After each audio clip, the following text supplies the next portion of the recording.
శ్రీదక్షిణామూర్తి అనేటటువంటి నామానికి ఉన్న వ్యాఖ్యానంలో ఒక నామం గురించి మీతో నేను మనవి చేసి ఉన్నాను. దక్షిణాభిముఖామూర్తి యస్య సహా దక్షిణామూర్తి అని వేరొక నిర్వచనం. దక్షిణాభిముఖంగా కూర్చుంటాడు కాబట్టి ఆయనకి దక్షిణామూర్తి అని ఒక పేరు. దక్షిణాభిముఖంగా ఆయన ఎందుకు కూర్చుంటాడు అన్నది నేను మీతో చెప్పి ఉన్నాను. ఆయన మృత్యుంజయుడు. లోకాలన్నీ కూడా మృత్యువు చేతికి వశమైపోతాయి. కానీ ఆయన ఒక్కడే మృత్యువునకు వశమయ్యేటటువంటి లక్షణం ఉన్నవాడు కాడు. మృత్యువునకు వశము కానివాడెవరో ఆయనే పరబ్రహ్మస్వరూపుడు. పరబ్రహ్మస్వరూపుడై ఉంటాడు కనుకనే ఆయనే సృష్టికర్త, ఆయనే స్థితికర్త, ఆయనే ప్రళయకర్త.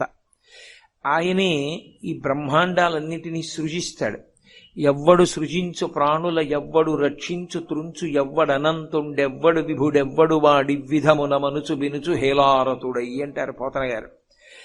ఆ పరబ్రహ్మస్వరూపంగా ఆయనే ఈ బ్రహ్మాండములను సృష్టిస్తాడు, ఆయనే నిలబెడతాడు, ఆయనే లయం చేస్తాడు. అందుకే దానికి చాలా దగ్గరగా ఉండేటటువంటి ఉపమానంగా ఏం చెప్తారంటే ఊర్ణనాభిగతి అంటారు. ఊర్ణనాభి అంటే సాలెపురుగు. సాలెపురుగుకి సంకల్పం కలుగుతుంది, నేను ఇక్కడ గూడు కడితే బాగుండును అనుకుంటుంది. కొత్తగా బయట నుంచి సాధన సంపత్తులు ఏం తేదు. ఒక్కసారి ఆ కోరిక పుట్టగానే దాని నోట్లోంచి ఒక రకమైనటువంటి ద్రవము ఊరుతుంది. ఆ ద్రవంతో అది గూడు కట్టుకోవడం మొదలు పెడుతుంది. ఎక్కడెక్కడ తగల్చడానికి అవకాశం ఉందో అక్కడక్కడ తీగ తగలుస్తూ ఒక గూడు కట్టుకుంటుంది. ఆ గూడంతట్లో తను తిరుగుతుంది. తిరిగి దానికి ఎప్పుడో చికాకు పుడుతుంది. ఈ గూడంతా కూడా పాడు చేసేద్దాం అనుకుంటుంది. అనుకుని ఆ గూడు పాడు చేసి వెళ్ళిపోతుంది. ఆ గోడ మీదకి వెళ్ళి ఆధార తంతువులు ఉంటాయి, వాటిని తెంపేస్తుంది. తెంపేస్తే ఆ గూడు కిందకి జారిపోతుంది.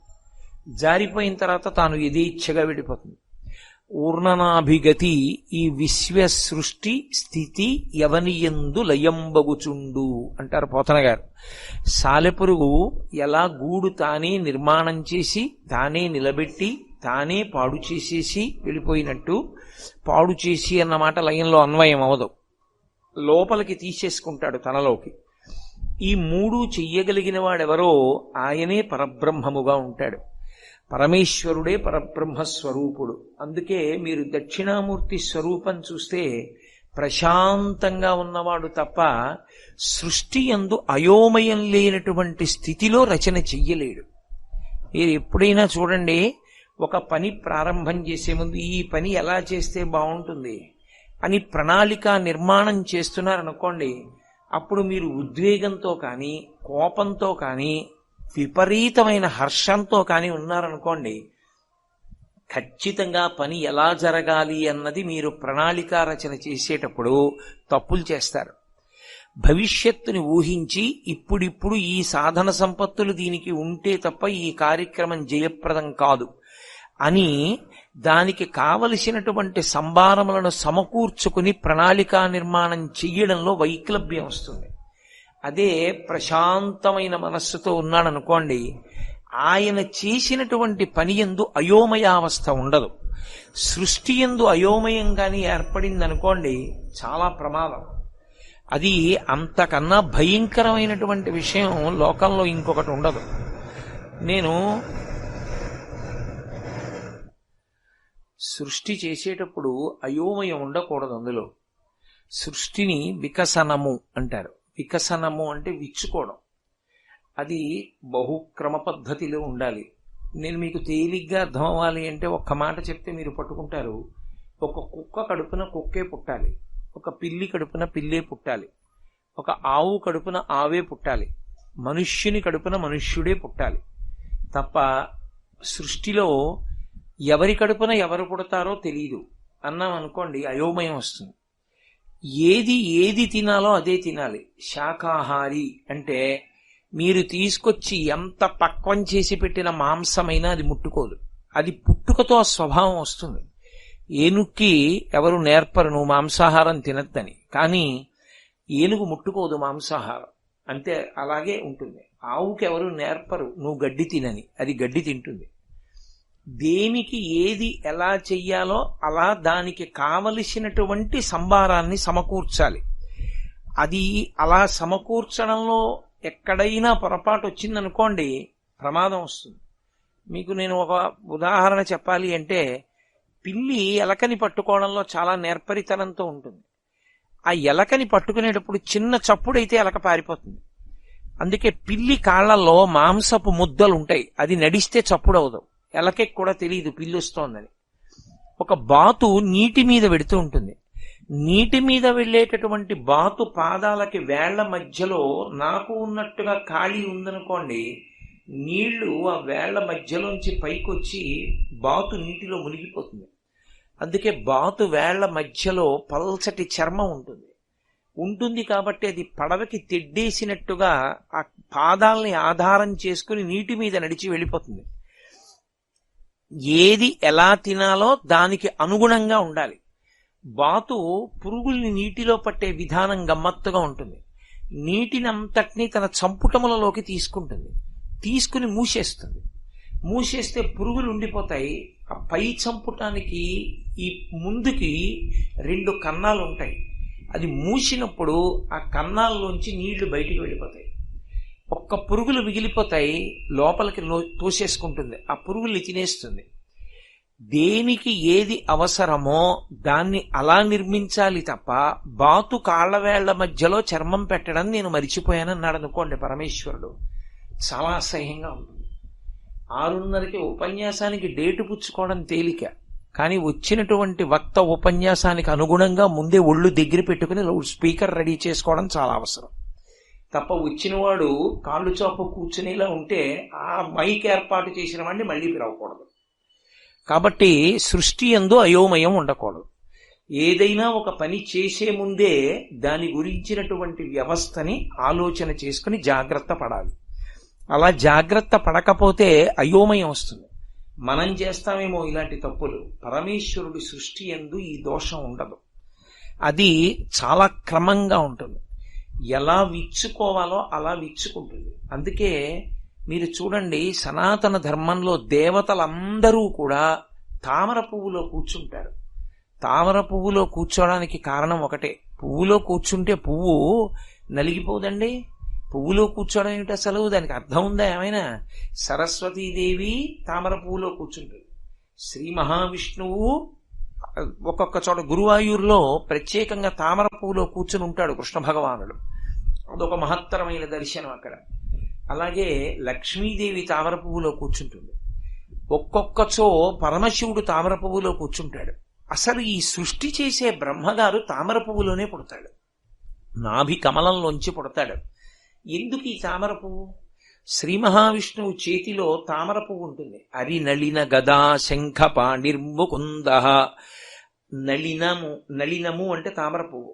తామర పువ్వు పట్టుకుంటుంది. పరదేవత ఆవిడ కూడా చేతిలో ఎప్పుడూ కూడా ఒక తామర పువ్వుని పట్టుకుంటుంది. అందుకే లలితా సహస్రనామ స్తోత్రం చేసేటప్పుడు ప్రార్థనా శ్లోకంలో సింధూరారుణ విగ్రహాం త్రినయనాం మాణిక్య మౌళి స్ఫురత్ తారానాయక శేఖరాం స్మితముఖీం ఆపీనవక్షోరుహాం పాణిభ్యాం అళిపూర్ణరత్న చషకం రక్తోత్పలం బిభ్రతీం. రక్తోత్పలం ఎర్రటి కలువ పట్టుకుంటుంది. అందరికీ కలువ పువ్వుతోటి సంబంధం. ఎందుకిది అంటే క్రమ వికసనానికి గుర్తు. అది బురదలో పుడుతుంది, కానీ సూర్యకిరణములు పడుతుంటే ఆ మొగ్గ విచ్చుకునేటటువంటి ప్రక్రియ అద్భుతంగా ఉంటుంది. అసలు ఆ తామర పువ్వు యొక్క వికసనము సృష్టి అని మాట్లాడితే అదొక్కటే కొన్ని రోజుల ప్రసంగం. అన్ని తామర పువ్వులు ఒకలా విచ్చుకోకూడదు. ఒక్కొక్కటి నీటి బిందువుని లోపల ఉంచుకోవాలి, ఒక్కొక్కటి ఉంచుకోకూడదు. నల్లకలువ ఉందనుకోండి, నల్లకలువ లోపల చిన్న చిన్న నీటి బిందువులు ఉండి తీరాలి. అందుకే శంకరాచార్యులు వారు అమ్మవారి కంటిని పోలిస్తే ఎప్పుడైనా నల్లకలువతో పోలుస్తారు. దృశాద్రఘీయస్యా దరదళిత నీలోత్పల రుచాదవీయాంసం దీనం అంటారు. దరదళిత నీలోత్పల రుచా, అందులో నీటి తడి లేదనుకోండి, ఇక కంటితో పోల్చడానికి వీల్లేదు. ఎందుచేత అంటే కంటిలో తడి ఆరిపోయింది అంటే ప్రమాదం, అది శుభప్రదం కాదు. కంటియందు చమాయింపు ఉండాలి. ఇప్పుడు కంటియందు చమాయింపు ఉంది అంటే శోభనకరమైనటువంటి స్వరూపంతో ఉన్నారు అని గుర్తు. కాబట్టి ఆ తడి, ఆ ఆర్ద్రత ఉన్నది అని గుర్తు ఏమిటంటే దరదళిత నీలోత్పల రుచా. అన్ని పువ్వులకి అలా లోపల నీటి బిందు ఉండదు. ఒక్క నల్ల కలువకి మాత్రమే ఆ నీటి బిందువులు లోపల ఉంటాయి. చల్లతనం నల్లతనం రెండూ కలిసి ఉంటాయి. అలా ఒక్కొక్క పువ్వు ఒక్కొక్కలా విచ్చుకుంటుంది. క్రమంగా విచ్చుకోవడానికి బాగా గుర్తేది అంటే తామర పువ్వే గుర్తు. అందుకే ఇప్పుడు లోపల యాగశాలలో సర్వతోభద్ర మంటపము అని మంటపం వేశారు. ఆ సర్వతోభద్ర మంటపం ఎలా వెయ్యాలి, ఎన్ని కోణాలు రావాలి, శివార్చన చేసేటప్పుడు సర్వతోభద్ర మంటపం దగ్గరికి వెళ్లి చూస్తే ఏ దిక్కు వైపు ఏ ద్వారం వైపుకి ఎన్ని కోణాలు ఎలా వికసనం పొందాలి, విష్ణువార్చనకైతే ఎలా పొందాలి, ఆ కోణాల వల్ల ఎలా శక్తి వస్తుంది, అవి కలువ ఆకారాన్ని ఎలా పొందుతాయి ఎప్పుడెప్పుడు, దీని మీద వ్యాస భగవానుడు అగ్నిపురాణంలో విశేషమైనటువంటి వ్యాఖ్య చేశాడు. కేవలం సర్వతోభద్ర మంటపము అని దాని మీద ఒక పెద్ద ప్రకరణం. అంటే ప్రతిదాన్ని కలువ పువ్వుతో చెప్తారు. అంటే అయోమయావస్థ ఉండకూడదు. దేనికి ఏది అవసరమో దానికి తగినట్టు అది ఉండాలి. దాని యందు బలం ఉండాలి. అన్నిటి యందు బలం అక్కర్లేదు. ఓ పంది ఉందనుకోండి, దాని బలమంతా ముట్టికే కావాలి. ఆ మూతి చివరి భాగానికే దాని బలమంతా. మిగిలిన వాటికి దానికి కాళ్ళు అవి అంత బలం కాదు. దాని ముట్టి అపారమైన బలం, భూమిని కూడా తవ్వేస్తుంది. కుక్క ఉందనుకోండి, దాని దవడలు బలం, ఎముకని కూడా నవిలేస్తుంది. అంత బలం దవడది. ఒక్కొక్క జంతువుకి ఒక్కొక్క దాని యందు బలాన్ని ఉంచుతాడు పరమేశ్వరుడు. ఎందుకంటే దాని వలన అది బ్రతుకుతుంది. ఇది క్రమ వికసనము అంటారు. ఈ క్రమ వికసనం చేయాలి అంటే, దాన్ని నిలబెట్టాలి అంటే, దాన్ని ఎప్పుడు ప్రళయం చెయ్యాలో తెలిసి ఉండాలంటే సావధానమూర్తి అయి ఉండాలి. అంటే పరమ ప్రశాంతంగా ఉండగలిగినటువంటి వాడై ఉండాలి. అసలు ఆ ప్రశాంతత లేనివాడు ఇవన్నీ చెయ్యలేడు. అందుకే సృష్టి స్థితి ప్రళయం ఈ మూడు చేసేటప్పుడు నేనే విధమైన ఉద్వేగముతో చెయ్యను. చాలా మంది ఏమంటారంటే లయం చేసేటప్పుడు ఆయన చాలా కోపంగా ఉంటాడంటారు. తప్పు, అలా ఏం చేయడు. ప్రళయమునందు సంహారమునందు కూడా పరమేశ్వరుడు కారుణ్యమూర్తి. ఇది మీరు బాగా గుర్తుపెట్టుకోవాలి. ఎప్పుడు సనాతన ధర్మానికి అంతటికీ కూడా జీవం అక్కడే ఉంది. ఈశ్వరుడు సృష్టికర్తగా, ఈశ్వరుడు స్థితికర్తగా, ఈశ్వరుడు ప్రళయకర్తగా, మూడిటిగా కూడా ఆయన బహు కారుణ్యమూర్తి. ఆయన సృష్టి చేసేటప్పుడు పరమ కారుణ్యంతో చేస్తాడు. ఎందుకు చేస్తాడు అంటే ఒక్కటే కారణం. ఒకడు శరీరం విడిచిపెట్టి ఇంకో శరీరంలోకి వెడితే కదూ సృష్టి. ఇంకొక శరీరాన్ని ఎందుకు ఇస్తాడంటే, ఒక శరీరం ఇచ్చాను, పాడు చేసేసుకున్నాడు, దాంతో ఏం చేసుకోలేదు, కనీసం ఇంకో శరీరం ఇస్తాను, చేసుకున్న పాపపుణ్యాలు పోగొట్టుకుంటాడని ఇంకో శరీరం ఇస్తాడు.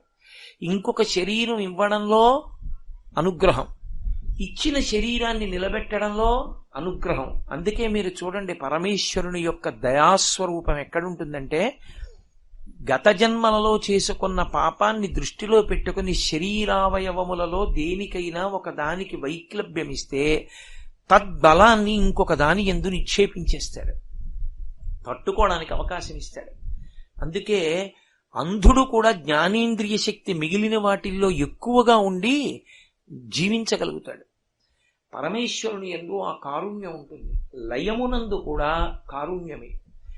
జ్ఞానంతో ఆయన్ని పొందేవాళ్లు పొందుతారు సాధన చేసి. పొందలేకపోయినవాడు ఎన్నాళ్ళు ఇలా పడుంటాడు, ఎన్నాళ్ళు తిరుగుతాడు, ఎన్నాళ్ళు ఇలా జన్మలెత్తుతాడు. కొంతకాలం మొత్తం సృష్టికి విశ్రాంతినిస్తాడు. అప్పుడు ప్రళయం అంటే తనలోకి తీసేసుకుంటాడు. తీసుకుని మొత్తం సృష్టి అంతా ఆగిపోతుంది, ఏముండదు. అంటే మొత్తం జీవకోటికంతటికీ విశ్రాంతి కల్పిస్తాడు. అందుకే రాత్రి కాలమునందు విశ్రాంతినిస్తాడు. రాత్రి అందరికీ నిద్ర పడుతుంది. అందుకే స్వల్పకాలిక లయం అంటారు. దీర్ఘకాలిక లయము అంటే ప్రళయం. అందులో మొత్తం జీవకోటికి విశ్రాంతినిస్తాడు. తన యందే ఉంటారు, ఉండి విశ్రాంతి తీసుకుంటారు. ఈ మూడు చేసేటప్పుడు తాను శాంతమూర్తిగా ఉండి చేస్తాడు తప్ప ఈ మూడు చేసేటప్పుడు ఆయనలో ఉద్వేగం ఉండదు. ఉద్వేగం ఉంటే ఆయన అసలు చెయ్యలేడు. ఆ ఉద్వేగంతో చేసే పని అయోమయంతో ఉంటుంది. ఏం చేస్తున్నాడో తెలియదు. కంగారుగా చేసేటటువంటి వాడు ఓ క్రమంలో చెయ్యడు. మీరు ఇంకొకటి గమనించండి, కంగారుగా చేసిన వాడు చిట్ట చివర ఎక్కడ పెట్టానంటాడు. ఏదో ప్రధానమైన వస్తువు ఎక్కడ పెట్టాను ఇందాక అంటాడు. అది వాడి దగ్గరే ఉండదు, వదిలేస్తాడు. పరమేశ్వరుడికి ఆ ఉద్వేగం ఉండదు, ప్రశాంతమూర్తి. ఇది చెప్పడానికే ఆయన ఎంత ప్రశాంతమూర్తియో చెప్పడమే దక్షిణామూర్తి యొక్క తత్వం. అందుకే మీరు జాగ్రత్తగా గమనించండి. దక్షిణామూర్తి స్వరూపాన్ని మీరు గమనిస్తే కుడి చేతి వైపు 2 చేతులు ఉంటాయి. దక్షిణామూర్తిలో కూడా మళ్ళీ భిన్న స్వరూపాలున్నాయి. ప్రధానంగా చెప్పబడే స్వరూపం ఎలా ఉంటుందో నేను చెప్తున్నాను మీతో. కుడివైపు 2 చేతులు, ఎడమవైపు 2 చేతులు, 4 చేతులు 2 కాళ్లతో ఉంటాడు, ఒకటే తల. 4 చేతులలో కుడి చేతి వైపు ఉన్నటువంటి 2 చేతులలో పై చేతిలో ఢమరుక ఉంటుంది. ఒక్కొక్కచో ఆ ఢమరుకాన్ని సర్పం చుడుతుంది. సర్పంతో చుట్టబడిన ఢమరుకాన్ని పట్టుకుంటాడు. ఆ సర్పం చుట్టుకుని వాలదు, ఇలా లేచి ఉంటుంది పైకి. పడగ ఇలా పైకెత్తి ఇలా నిటారుగా నిలబడుతుంది. తోక మీద నిలబడిన పాము ఉంటుందే, అలా ఢమరుకాన్ని చుట్టి నిలబడుతుంది ఇలా పాము. అది కుడి చేతిలో పైన ఉంటుంది. కింద చేతిలో ఇలా చిన్ముద్ర పట్టుకుంటాడు. ఎడం చేతిలో కింది చేతిలో పుస్తకాలు పట్టుకుంటాడు. పై చేతిలో అగ్నిహోత్రం పట్టుకుంటాడు. ముఖం స్వాత్మారామం ముదితవదనం, చిరునవ్వు నవ్వుతూ ఉంటుంది. అసలు ఆ మూర్తి ముఖంలో చిరునవ్వు భావన ఉండాలి. ముఖం గంభీరంగా ఉన్న, ముఖంలో కొంచెం ఏదో పెద్ద అంత ప్రశాంతంగా ఉన్నట్టు లేకపోయినా అసలు అది దక్షిణామూర్తిగా ప్రతిష్టకి అయోగ్యం. అందుకే దక్షిణామూర్తి విగ్రహాన్ని ఎవరు పడితే వాళ్ళు చెక్కలేరు. ఒక దక్షిణామూర్తి విగ్రహాన్ని చెక్కడం అంటే అంత జాగ్రత్తగా చెక్కుతారు పరమేశ్వరారాధనం చేసి. ఎందుకంటే మూర్తిలో నవ్వు రావాలి. దాన్ని మీరు చూడగానే పసిపిల్లలు కూడా నించోగలగాలి వెళ్ళి. అంత ముదిత వదనం, అంత ప్రశాంతంగా ఉండాలి. అంత ప్రశాంతంగా ఉంటే తప్ప అది మీకు ప్రయోజనాన్ని ఇవ్వదు, ప్రశాంతతనివ్వదు. ఇప్పుడు మనకు వచ్చినటువంటి మూర్తిని మీరు చూడండి, ఎంత ప్రశాంతంగా చిన్న నవ్వు నవ్వుతున్నట్టు ఉంటాడు. ఆ నవ్వు భావ ప్రకటన. అది శిల్పి యొక్క ఉపాసన చేత వస్తుంది మూర్తిలోకి. అలా 4 చేతులతో ఉంటాడు. ఉన్నప్పుడు ఆయనయే సృష్టికర్త. ఈ సృష్టినంతటినీ చేశాడు. సృష్టి ప్రారంభం ఎక్కడి నుంచి వస్తుంది అంటే ధ్వని నుండి వస్తుంది. శబ్దము సృష్టికి ఆధారము. శబ్దము లేకపోతే వెనక్కి వెళ్ళినట్టు, శబ్దం వస్తే ముందుకెళ్ళినట్టు. అక్కడ వరకు అర్థం చేసుకోండి చాలు. అంతకన్నా దాన్ని వ్యాఖ్యానం చేయాలి అంటే చాలా సమయం పట్టేస్తుంది. ఎక్కడైనా ధ్వని ఉంది అంటే స్థితితో కూడిన సృష్టి ఉంది అని గుర్తు. అంటే బహిర్ముఖులై నిలబడి ఉన్నారు అని గుర్తు. ఎక్కడ శబ్దం లేకుండా ఉంది అంటే వెనక్కి వెళ్ళారు అని గుర్తు. అంటే ధ్యానావస్థలో మూలం వైపుకి వెళ్ళిపోతున్నాడు. అన్నీ ఎట్నుంచి పుడుతున్నాయో, ఎక్కడి నుంచి పుడుతున్నాయో దాని వైపుకు వెళ్ళిపోతే వెనక్కి నడక అంటారు. దాన్ని 2 చేత సంకేతిస్తారు. 2 చేత వెనక్కి ఎడతారు. 3వది లేదు. మీరు బాగా జ్ఞాపకం పెట్టుకోవాలి విషయం. ఇప్పుడు నేను చెప్పే మాటలు పతంజలి భాష్యం. 2 చేత వెనక్కి నడుస్తారు. కానీ లోకంలో ముందుకి నడవడానికి మాత్రం ఎప్పుడూ పనికొచ్చేటటువంటివి 7 ఉంటాయి. ముందుకు నడవడానికి పనికొచ్చేవి 5 జ్ఞానేంద్రియములు, మనస్సు, శరీరము. ఈ 7 కలిస్తే ముందుకు నడుస్తాడంటే అది చూస్తాడు, ఇది చూస్తాడు, అది వింటాడు, ఇది వింటాడు, బహిర్ముఖుడై ఉంటాడు. వీటన్నిటితో తెగిపోయి వెనక్కి వెళ్ళిపోవాలంటే 2 చేత పెడతాడు. ఒకటి ప్రాణాయామం చేత పెడతాడు. ప్రాణాయామం సక్రమంగా ప్రాణాయామ ప్రక్రియ నేర్చుకున్నవాడైతే, ప్రాణాయామ ప్రక్రియ అంటే మీరు ఒకటి బాగా జ్ఞాపకం పెట్టుకోవాలి. కూర్చోపెట్టి 15 నిమిషాలు ప్రాణాయామం చెయ్యండి అని చెప్పకూడదు. ఎప్పుడు ప్రాణాయామం చెప్పేటప్పుడు యోగం బాగా తెలుసున్న గురువు అని గుర్తు ఏమిటంటే నాడి చూస్తారు. నాడి చూసి నాడీ స్పందనాన్ని బట్టి వాళ్ళ శక్తిని లెక్క కట్టి ఇన్ని మాటలు ప్రాణాయామం చేయమని చెప్తారు. అంతకన్నా ఎక్కువ ప్రాణాయామం చేస్తే కాలంలో కొంతకాలానికి పిచ్చొస్తుంది. నేను పరమ యథార్థం చెప్తున్నా. తెలిసి తెలియక చేసి పిచ్చొచ్చిన వాడు ఉన్నాడు కాకినాడలోనే, తర్వాత తగ్గింది. కేవలం ప్రాణాయామం వల్ల వచ్చింది. అతి ప్రాణాయామం చేయకూడదు, శరీర శక్తిని దాటిన ప్రాణాయామం చేయకూడదు. అందరికీ సరిపోయే ప్రాణాయామం 3 మార్లే, ఎవరికైనా సరిపోతుంది. అందుకే 3 మాటలే. ఓం భూ ఓం భువః ఓం సుమః ఓం మహః జనః తపః ఓం సత్యం తత్సవితుర్వరేణ్యం వెళ్ళిపోతుంది మంత్రం. 3 మాటలే చేయిస్తారు. 3 దాటితే మీకు శక్తి ఉండాలి తప్ప ప్రాణాయామం ఇష్టం వచ్చినట్టు చేయకూడదు. కాబట్టి ప్రాణాయామం చేత వెనక్కి ఎడతాడు. వెనక్కి ఎందుకు ఎడతాడు అంటే ప్రాణాయామము మనస్సుని నిలబెట్టేస్తుంది. ఊపిరి మీద మనసు ఆధారపడుతుంది. ఊపిరిని నియంత్రిస్తే మనసు నిలబడుతుంది. మనసు నిలబడితే వెనక్కి వెడుతుంది. వెనక్కి వెడితే మూలం వైపుకు వెడుతుంది, ఆత్మ వైపుకి. ఉద్వేగంతో మామూలుగా ఊపిరి తీస్తే ముందుకెడుతుంది, యోగశక్తిగా మారుతుంది ధ్యానంలో. రెండవది ధ్యాన ప్రక్రియ. ధ్యానం ఎలా చెయ్యాలో తెలుసుకుని జాగ్రత్తగా ధ్యానం చేయడానికి అలవాటు పడితే, ధ్యానం ఎలా చెయ్యాలి అన్నది కొత్తగా ఎవరూ చెప్పక్కర్లేదు. మీరు బాగా జ్ఞాపకం పెట్టుకోండి.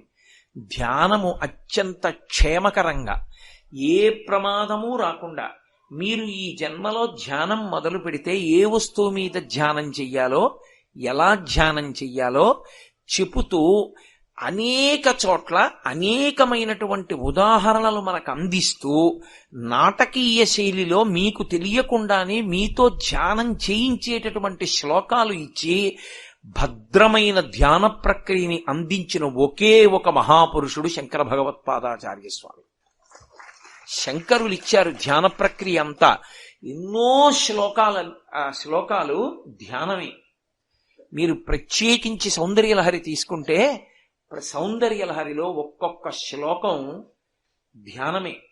ఆ ధ్యానంలో మీరు ఆ శ్లోకాన్ని కానీ ఎవరికి అవసరమో వాళ్ళకి అది చెప్పగలగాల ప్రజ్ఞ గురువుకు ఉండాలి. అందుకే సౌందర్యలహరి అంతా కూడా ఉపాసన శాస్త్రం శక్తిది.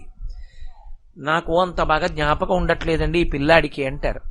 ఈ పిల్లాడికి జ్ఞాపకం ఉండట్లేదు అంటే ఏ శ్లోకం ఇవ్వాలో, శ్లోకంలో ఎలా ధ్యానం చెయ్యాలో ఆ పిల్లవాడికి నేర్పితే వాడికి విశేషమైన ధారణాశక్తి వచ్చేస్తుంది.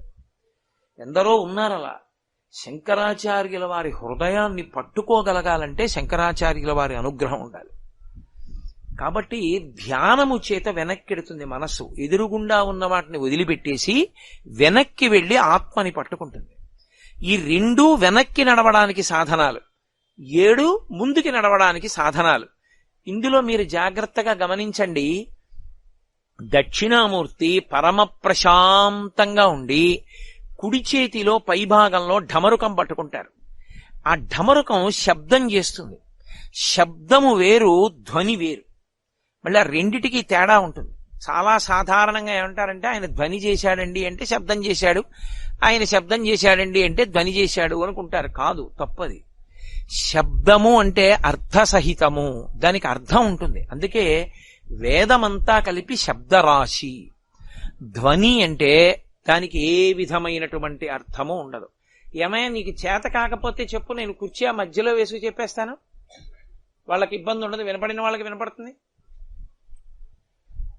శబ్దరాశి అంటే వేదం. శబ్దము అంటే దానికి ఒక అర్థం ఉంటుంది. అందరికీ కూడా అది ఉపయుక్తమవుతుంది.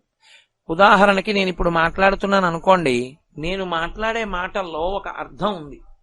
అర్థం ఉంది కాబట్టి మీరందరూ వింటున్నారు. అలా అర్థం ఉంటే దాన్ని శబ్దం అంటారు. అర్థం లేదనుకోండి దాన్ని ధ్వని అంటారు.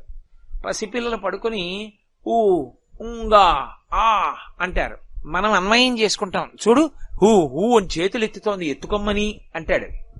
అసలు అలా అందో లేదో ఎవరికి తెలియదు. వీడు అనుకుంటున్నాడు అంతే, సంతోషం కొద్దీ. తాతగారు అలా వెళుతుంటే ఆ మనవాడు చూసి ఆ ఆ ఆ అన్నాడు. చూడవే నన్ను ఎత్తుకోమని ఎలా అల్లరి చేస్తున్నాడో, మడిబట్టతో ఉన్నాను రా, ఇప్పుడు కాదు అంటాడు. ఈయనన్నది వాడికి అర్థమైందా, వాడన్నది ఈయన అర్థం చేసుకున్నాను అనుకున్నది నిజమో కాదో ఎవడికి తెలుసు. అది తెలియదు, అది ధ్వని అంటారు. అంటే అర్థం లేకపోతే ధ్వని కాకుండా అది అర్థ ప్రతిపాదకమైతే శబ్దం. అందుకే లోకంలో భయాన్ని ఉద్వేగాన్ని కల్పించేటటువంటి ధ్వనిని ఉత్పన్నం చెయ్యరు భారతీయ ధర్మంలో. అందుకే ఏ వాద్య పరికరం పడితే ఆ వాద్య పరికరాన్ని మ్రోగించకూడదు ఈశ్వర సమక్షంలో. కొన్ని చర్మ సంబంధమైనవి, తీగ సంబంధమైనవి, వాయు సంబంధమైనవి అవే మోగిస్తారు. వేణువు, మృదంగము, లేకపోతే వీణ, ఇటువంటివే మోగిస్తారు తప్ప పిడుగులు పడ్డం, మెరుపులు మెరియడం, ఇలాంటి ధ్వనులు వచ్చేటటువంటి వాద్య పరికరాలు భారతీయ సంగీత శాస్త్రమునకు సంబంధించినవి కావవి. అవి పాశ్చాత్య దేశాలకు సంబంధించినవి. వాళ్ళు భయోద్వేగాన్ని కల్పించేటటువంటి పరికరాలు వాడతారు. మన దౌర్భాగ్యం ఏమిటంటే ఇవాళ మనము వాడుతున్నాం. కాబట్టి అవి మనం వాడేవి కావసలు యథార్థానికి. కాబట్టి సృష్టి అంతా కూడా శబ్దంలోంచే ఉత్పన్నం అవుతుంది. ఇప్పటికీ బిగ్ బ్యాంగ్ థియరీ అంటారు కదండి, మొదటి విస్ఫోటనంలోంచే సృష్టి ప్రారంభమైంది అని. కాబట్టి ఆ ఢమరుకం శబ్దం సృష్టికి ప్రతీక. సృష్టి అంటే ఏదో బోళ్ళంత మంది పుట్టేయడం కాదు. ఈ పుట్టిన వాళ్ళందరికీ కూడా మళ్ళీ ఒక ప్రత్యేకమైనటువంటి పద్ధతి ఉండాలి. వాళ్ళు తరించడానికో మార్గం ఉండాలి. ఆ మార్గం ఉండాలంటే పరమశివుడు మోగించినటువంటి ఢమరుకలోంచి మాహేశ్వర సూత్రములు వచ్చాయి. అందులోంచే వ్యాకరణం వచ్చింది, అందులోంచి సృష్టి వచ్చింది. వ్యాకరణమును ఆధారం చేసుకుని సమస్తమైన వాంగ్మయం వచ్చింది. వాంగ్మయము తరించడానికి కారణమైంది. అందుకే ఇప్పటికీ వ్యాకరణం చెప్తే మడి కట్టుకుని ఒక్క శివాలయంలోనే చెప్తారు. శివాలయంలో వ్యాకరణ మంటపం అని ఒక మంటపం కడతారు. అందులో గురువుగారు మడి కట్టుకుని కూర్చుని శిష్యులకి నేర్పుతారు. మనకి ఒక 2 తరాల ముందు వరకు శివాలయాల్లో వ్యాకరణ మంటపాల్లో మడి కట్టుకుని గురువుగారు చెప్తుంటే వ్యాకరణం నేర్చుకున్నటువంటి పండితులు ఉండేవారు. తరువాతి కాలంలో పోయింది. కాబట్టి ఆ వ్యాకరణ మంటపం శివాలయంలో ఉంటుంది. ఈ ఢమరుకం శివుడి చేతిలో ఉంటుంది. అంటే సమస్త వాంగ్మయము సృష్టి ఆయన చేతిలోంచి వచ్చాయి. ఇప్పుడు ఈ చేతిలోంచి సృష్టి రావడం ఢమరుకం, శబ్దం ఉత్పన్నం అవడం. మరి పావు నిటారుగా నిలబడ్డం, పావు నిటారుగా నిలబడడం అనేటటువంటి దానికి అర్థం ఏమిటంటే కుండలినీ శక్తిని ప్రచోదనం చేయడం. అంటే ఏ శబ్దానికి కూడా దూరంగా తానుండి మౌనంలో వెన్నుపావును నిటారుగా ఉంచి లోపలే విశేషమైనటువంటి యోగశక్తి చేత కుండలిని కదుపుతారు. కదిపితే పైకి లేస్తుంది, ఊర్ధ్వముఖ చలనం చేస్తుంది. అది చలనం చేసినప్పుడు ఇక ఈ శబ్దాలేమీ ఉండవు. అది బిసతంతు తని యసి అని తామర తూడులోంచి పైకెక్కినట్టు పైకెక్కుతుంది. పైకెక్కి అది చివరికి ఎక్కడికెడుతుందంటే సహస్రారంలో పార్వతీ పరమేశ్వరుల యొక్క సంయోగ దర్శనం చేస్తూ యోగి అమృతధారల చేత తడిసిపోతాడు. ఆ అమృతధార చేత తడిసిపోయేటటువంటి తత్వానికి గుర్తు నిలబడినటువంటి పాము. అందుకే భారతీయ యోగ శాస్త్రంలో పాము 2ంటికి సంకేతం. ఒక పాము పాడైపోవడానికి గుర్తు, పాము కాటు పాడైపోవడానికి గుర్తు. నిలబడినటువంటి పాము ఊర్ధ్వముఖ చలనానికి గుర్తు. అందుకే మీకు భారతీయ ధర్మంలో ఏ దేవతకి కూడా పాముతో సంబంధం లేకుండా ఉండడు. మీరు చూడండి, కృష్ణుడికి పాము శంకరాభరణము అని పాము పరమశివుడికి ఆభరణం. విఘ్నేశ్వరుడికి పాము యజ్ఞోపవీతం, నాగ యజ్ఞోపవీత ధారిణం అని విష్ణువు శేషశయనం. అందరికీ పావుతో సంబంధం ఉంటుంది. సుబ్రహ్మణ్యుడి నెమలికి పాము చుట్టుకుని ఉంటుంది. ఈ పాము దేనికి గుర్తు అంటే అమృతత్వం వైపుకి తీసుకెళ్లడానికి గుర్తు. ఈ సృష్టిలో ఈ వాంగ్మయం అంతా చదువుకోవడం వినడం ఎందుకు పనికి రావాలంటే చదువుకోవడమే పిచ్చిగా చదువుకోవడానికి కాదు. అందుకే కుడి చేతి వైపు ఉంటే వదిలిపెట్టకూడనిది అని గుర్తు, ఎడం చేతి వైపు ఉంటే కొంతకాలం తర్వాత వదిలేయాలి అని గుర్తు. అందుకని దూష్యం ఎక్కువ పట్టుకోవద్దు స్మా అని గుర్తు. అప్పుడు ఎడం పక్కకిస్తారు. దక్షిణామూర్తికి ఎడం పక్క చేతిలో పుస్తకం ఉంటుంది. అంటే ఒక స్థాయి వరకు చదువుకో తప్ప చదువుకుని తరించిపోతాననుకుంటే అంతకన్నా అమాయకత్వం ఇంకోటి లేదు. చదువుకుని తరించాడెవడు? చదువుకున్న దాంట్లో ఏదో ఒకటి పట్టుకుని అనుష్ఠానం చేయి. ఏదో ఏకశబ్ద సమ్యజ్ఞాత సృష్ట ప్రయుక్త స్వర్గే లోకే కామదుగ్భవతి. ఒక్క శివనామం చాలు, ఒక్క రామనామం చాలు, ఒక్క శక్తినామం చాలు, ఒక్క మంత్రం చాలు, ఒక్క నమస్కారం చాలు. నువ్వు ఏదో ఒకటి పట్టుకో, గట్టిగా దాన్ని పట్టుకో. పట్టుకున్నది వైదికమయ్యేటట్టుగా చూసుకో. అవైదికమైన దాన్ని పట్టుకుంటే ఉయ్యాల ఎక్కి కాశీ వెళ్ళినట్టు ఉంటుంది, ప్రయాణం ఉండదు, చేయడమే మిగులుతుంది. వైదికమైన దాన్ని పట్టుకుంటే నువ్వు చేరవలసిన దాన్ని చేరిపోతావు. అంటే అనుష్ఠాన ప్రక్రియకి గుర్తు ఏమిటంటే మనసులో తిప్పడం రావాలి. అందుకే కుడి చేతి వైపుకి జపమాల ఉంటుంది. మీరు చూడండి, దక్షిణామూర్తి కుడి చేతిలో పై చేతిలో ఢమరుకం ఉంటుంది, నిలబడిన సర్పం ఉంటుంది, అక్షమాల చేత్తో తిప్పే మాల ఉంటుంది. అంటే 100 ప్రసంగాలు చేయడం కన్నా, ఇప్పుడు నేను ఇక్కడికి వచ్చి 2 గంటల ఉపన్యాసం చెప్పడం కన్నా యథార్థానికి చిత్రం వటతరోర్మూలే వృద్ధా శిష్య గురుర్జువా అన్న శ్లోకాన్ని జపం చేస్తూ లోపల దక్షిణామూర్తిని 2 గంటల పాటు దర్శనం చేస్తే నాకు వచ్చే అభ్యున్నతి నిజానికి 2 గంటల ఉపన్యాసం చెప్పడంలో రాదు. లోపల తిప్పడం ఎవరు తిప్పుతాడో వాడు ధన్యుడు. అందుకే కుడి చేతిలో అక్షమాల ఉంటుంది, జపమాల. తిప్పడం అనుష్ఠానం చాలా అవసరం. ఎన్నో వింటాడు, ముఖాన బొట్టు కూడా ఉండదు. ఎందుకు వినడం? ఎవడకు కావాలి? నీకు బొట్టు ఎట్టుకోవడానికి చాలా మొహమాటం. ఏమిటి విని ఏమిటి సాధిస్తావు? ఏమీ లేదు. ఎక్కడో రాయి దెబ్బ తగిలి ముందుకు పడి మచ్చబడితే ఏం చేస్తావు? బొట్టు ఎట్టుకోవడానికి కష్టం. వాడు ఎన్ని వింటే ఏం ఉపయోగం నాకు చెప్పండి? ఏమీ ఉండదు. అనుష్ఠానం ప్రధానం. అందుకే జపమాల పైన పట్టుకుంటాడు. అది సృష్టికి గుర్తు. స్థితి ఆయన చిరునవ్వుతో కూడుకున్న ముఖం. నిలబెట్టేటటువంటి వాడు, పోషించేటటువంటి వాడు చిరునవ్వుతో పోషించాలి, లేకపోతే అది శక్తిగా మారదు. అది ఎంత తొందరగా ఈ శరీరం వదిలేద్దామా అన్నదానికి కారణమవుతుంది. మీరు అందుకే చూడండి, స్థితి అన్న మాటలో ఊపిరి, కడుపు ఈ 2 కలిస్తేనే స్థితి. మీరు నేను అన్న మాటలు జాగ్రత్తగా పట్టుకోవాల్సి ఉంటుంది సుమా. కడుపు ఊపిరి కలుస్తాయి. ఎందుకంటే కృతయుగం, త్రేతాయుగం, ద్వాపరయుగం, కలియుగం ఈ 4టిలో ప్రాణాలు నిలబడే స్థానాలు వేరు. కృతయుగంలో ఎముకలున్నంత కాలం బతికుంటారు. త్రేతాయుగంలో మాంసమున్నంత కాలం బతికుంటారు. ద్వాపర యుగంలో రక్తం ఉన్నంత కాలం బతుకుతారు. కలియుగంలో అన్నం తిన్నంత కాలం బతుకుతాడు. మీరు చూడండి, అన్నం పెడితే బతకడు. అన్నం పెట్టేటప్పుడు చచ్చిపోతానని దిక్కుమాలని అడివి, ఉంటే ఎంత ఊడిపోతే ఎంత, 5 పైసలు ప్రయోజనం లేదు, నీకు చేయడానికి నీకు పెట్టడానికి చస్తున్నాం అంటూ అన్నం పెట్టారనుకోండి, 2 రోజుల తర్వాత ఈ దిక్కుమాలిన బతుకు బతికే కన్నా ఈ ఊపిరి ఎందుకు ఆగిపోవట్లేదో, చావు మంచిది చిచి ఇలా అన్నం తినే కన్నానని అతను తన ఊపిరి ఆపుకోవడానికి ప్రయత్నిస్తాడు. మనిషికి చావు మీద అనురక్తి మొదలవడానికి కారణం ఏమిటో తెలుసా? ప్రేమగా అన్నం పెట్టే మనిషి లేకుండా పోతే ఉండి ఏం ప్రయోజనం అన్న ఆలోచన వచ్చేస్తుంది. ఎన్ని ఉన్నా అదొక్కటి లోటు వస్తే ప్రమాదం వస్తుంది. అందుకే పురుషుడి జీవితం అంతా ఎవరి మీద ఉంటుందంటే భార్య మీద ఉంటుంది. ఏమి కానివ్వండి, ఆ అన్నం తినేటప్పుడు కడుపు నిండా తిన్నారా అంటుంది, ప్రేమగా పెడుతుంది, బతుకుతాడు పురుషుడు. నీ వల్ల బతికేశానే అంటాడు. ఆవిడ లేదనుకోండి, గృహిణి గృహముచ్యతే, ఏమనుకోకండి. ఆవిడ లేదనుకోండి, ఆ ఇంట ఏమిటో అనిపిస్తుంది. ఎందుకంటే ఏది ఆ అన్నం పెట్టిన చెయ్యేది, ఆ గాజులు చెయ్యేది లేదు, వెళ్ళిపోయింది.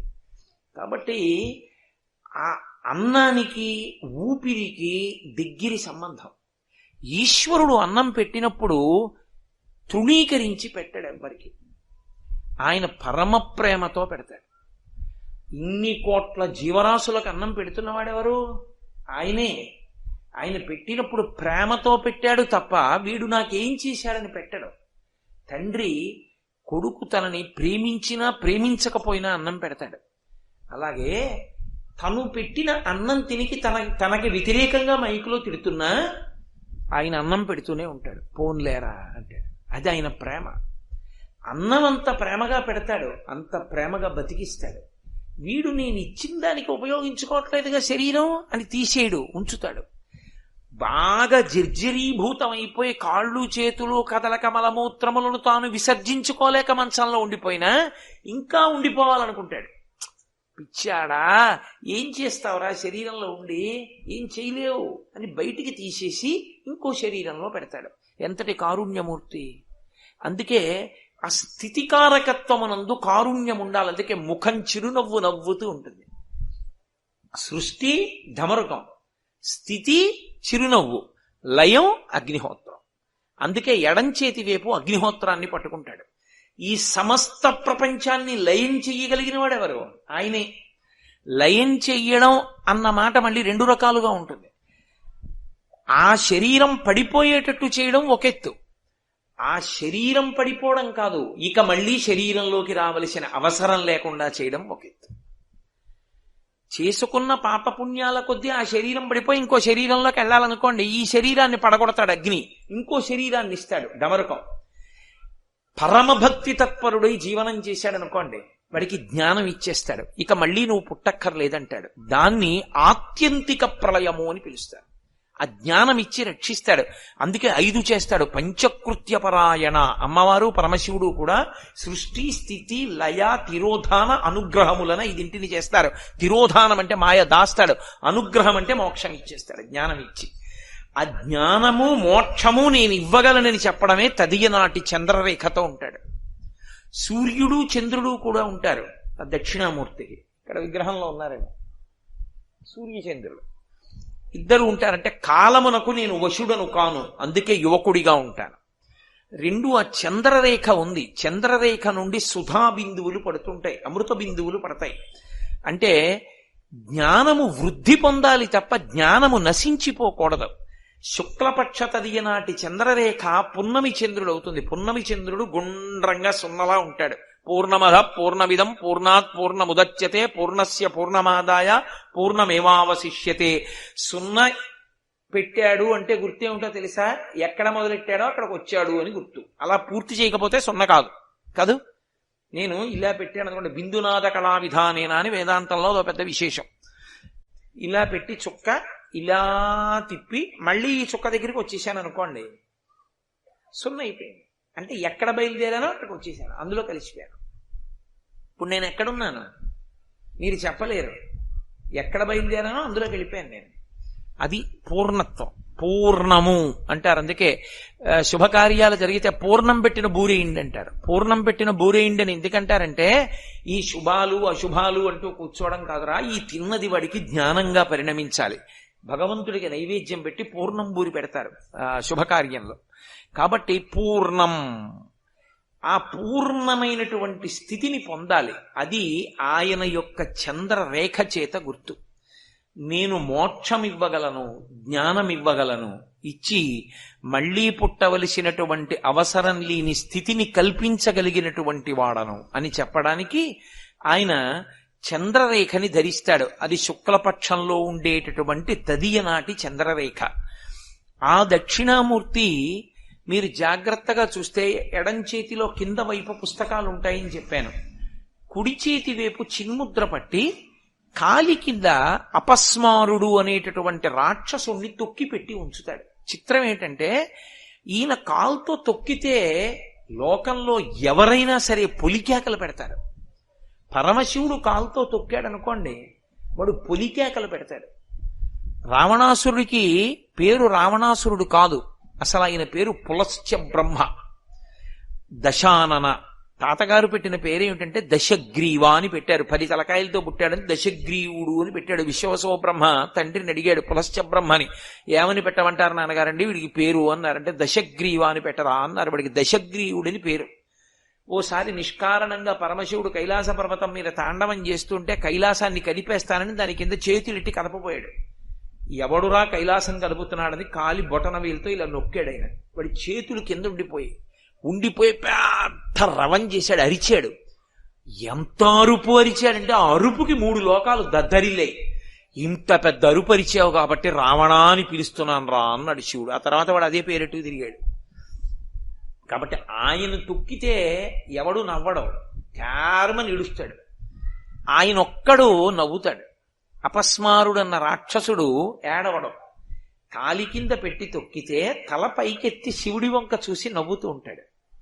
అది ఒక్క దక్షిణామూర్తి దగ్గర నటరాజస్వామి దగ్గర కూడా కనపడుతూ ఉంటుంది, అక్కడక్కడ కింద ఉంటాడు. కానీ దక్షిణామూర్తికి తిన్నగా పాదం కిందే ఉంటాడు అపస్మారుడు. ఈ అపస్మారుడికి ఈ చిన్ముద్రకి ఒక సంకేతం. కుడి చేతి వైపు కిందనున్న చెయ్యి చిన్ముద్ర పడతాడు ఇలాగా. ఈ చిన్ముద్ర దక్షిణామూర్తి తత్వానికి అంతటికీ కూడా ప్రాణం. అదే ప్రాణం. ఎందుకో తెలుసా? అనేక ముద్రలు ఉన్నాయి. ముద్రల గురించి ఎప్పుడు తెలుసుకోవాలంటే ఉపాసనా సంబంధమైన దీక్షలోకి వెడితే ముద్ర తెలుసుకుని దీక్ష తీసుకోవాలి. ముద్ర తెలియకుండా దీక్ష తీసుకోకూడదు. నేను మీకు ఒక ఉదాహరణ చెప్పాలంటే అయ్యప్ప స్వామి దీక్ష తీసుకుంటూ ఉంటారు. అయ్యప్ప స్వామి దీక్ష తీసుకునే వాళ్ళని గురుముఖంగా ఎందుకు తీసుకోమంటారో తెలుసా? గురువు గారు ముద్రామంత్రం అని చెప్పి ప్రత్యేకంగా ముద్రలు చెప్తారు. చెప్పినప్పుడు ప్రతి ముద్ర పట్టి చూపించాలి. చూపించి ఆ ముద్ర ఎలా పడతారో ఆ ముద్ర అలా పడితే ఏమిటి ప్రయోజనమో చెప్పాలి. ముద్ర వ్యాఖ్యానం, మౌన వ్యాఖ్య. ముద్రకి అర్థం లేకపోవడం ఉండదు. ఒక ముద్ర అంటే ఒక గుర్తు పడితే దానికి ఒక లక్షణం ఉంటుంది. నేను ఇలా అన్నాను అనుకోండి, జాగ్రత్త అని చెప్పినట్టే కాదా? నేను అన్నాను అనుకోండి, అలా ఉండండి ఏం పర్వాలేదు నేను చూస్తాను అని గుర్తు కదూ. నేను చేతిని ఇలా అంటే ఓ అర్థం, ఇలా అంటే ఓ అర్థం కాదు. ముద్రకి అంత సంకేతం ఉంటుంది. ముద్రలన్నిటిలోకి గొప్ప ముద్ర, అన్ని ముద్రలలో ఉండేటటువంటి తత్వము ఏ ముద్రలోకి వెళ్ళిపోతుందంటే చిన్ముద్రలోకి వెళ్ళిపోతుంది. అందుకే చిన్ముద్ర జ్ఞానముద్ర అంటారు. ఇలా పట్టుకుంటే దాన్ని చిన్ముద్ర, జ్ఞానముద్ర. బాగా జ్ఞాపకం పెట్టుకోండి. మీకు బాగా గుర్తుండడానికి చెప్తున్నా. ఇలా ఉన్నటువంటి మూర్తిని మీరు ప్రతిరోజు దర్శనం చేసినా ఆ దేవాలయంలో ప్రవేశించి ఉన్న దుష్టశక్తులు మిమ్మల్ని పట్టుకోలేవు. కారణం ఏమిటో తెలుసా? అన్ని ముద్రల శక్తి ఆ ముద్రలోనే ఉంటుంది. ఎవరైనా ఇలా పట్టుకుని ఉన్నాడు అంటే ఆయన ఇంకా సార్వభౌముడు. అది పతాక స్థాయి అని గుర్తు. ఇలా పట్టుకుంటే అయ్యప్ప పట్టుకుంటారు ఇలాగా, దక్షిణామూర్తి పట్టుకుంటారు ఇలా, పరమశివుడి కొడుకే కదూ అందుకు పట్టుకుంటారు. ఈ ముద్రకి ఎంతో అర్థం ఉంటుంది. ఈ ముద్రలోకి మిగిలిన ముద్రలన్నీ వెళ్ళిపోతాయి. ఎందుకు వెళ్ళిపోతాయంటే నేను ఉన్న సమయాన్ని దృష్టిలో పెట్టుకుని మీకు లఘువుగా చెప్పే ప్రయత్నం చేస్తాను. పట్టుకోండి, మీకు అర్థం అవ్వడానికి నా సాధ్యమైనంత ప్రయత్నిస్తాను. ఈ శరీరమునందు రెండు శక్తులు ఉంటాయి. ఒకటి క్రియాశక్తి అంటారు, రెండవది జ్ఞానశక్తి అంటారు. ఇవి శరీరంలోనే కొన్నింటిని జ్ఞానశక్తి పట్టుకుని ఉంటుంది, కొన్నింటిని క్రియాశక్తి పట్టుకుని ఉంటుంది. నేను మీకు ఒక ఉదాహరణ చెప్పాలంటే కంటికి క్రియాశక్తి ఉండదు. నా కంటితో పుస్తకంలో ఓ పుటని తిప్పలేను. నేను కంటి రెప్పతో పట్టుకుని పేజీలు తిప్పచ్చా అండి, కంటి రెప్పతో పట్టుకుని ఒత్తేసుకోవచ్చా అండి అని ఎవరు అడగరు. కంటి రెప్పకి కంటికి క్రియాశక్తి ఉండదు, కంటికి జ్ఞానశక్తి ఉంటుంది. ఇలా చూస్తే అది ఏదో, అది ఏనుగా పుల ఆ వస్తువుని చూపిస్తుంది కాబట్టి జ్ఞానశక్తి. చెవికి శబ్దాన్ని వినే శక్తి ఉంటుంది, నాలుకకి రుచి చెప్పే శక్తి ఉంటుంది. ఇవి జ్ఞానశక్తులు. 5 జ్ఞానశక్తులు ఉంటాయి. శబ్ద స్పర్శ రస రూప గంధములని తన్మాత్రలో 5 ఆశ్రయించి ఉంటాయి. కన్ను, ముక్కు, చెవి, నాలుక, చర్మం. మిగిలిన వాటికి క్రియాశక్తులు ఉంటాయి. చేతులున్నాయనుకోండి, వాటికి క్రియాశక్తి, పనిచేసేటటువంటి శక్తి అంతా చేతికి ఉంటుంది. ప్రధానంగా శరీరంలో పనిచేసేటటువంటి శక్తి దేని మీదకి వెళ్ళి ఎక్కువగా నిలబడిపోతుందంటే చేతులలో నిలబడుతుంది. మళ్ళీ చేతులలో కుడి చేతిలో నిలబడుతుంది, మళ్ళీ కుడి చేతిలో బొటన వేలులో నిలబడుతుంది. అందుకే థంబ్ ఇంప్రెషన్ అంటారు, బొటన వేలు ముద్ర ఏంటంటారు. అందుకే శాస్త్రంలో క్రియాశక్తి అంతా వెళ్ళి ఎక్కడ నిలబడిందో దాన్నే పరబ్రహ్మంగా నిర్వచనం చేస్తారు.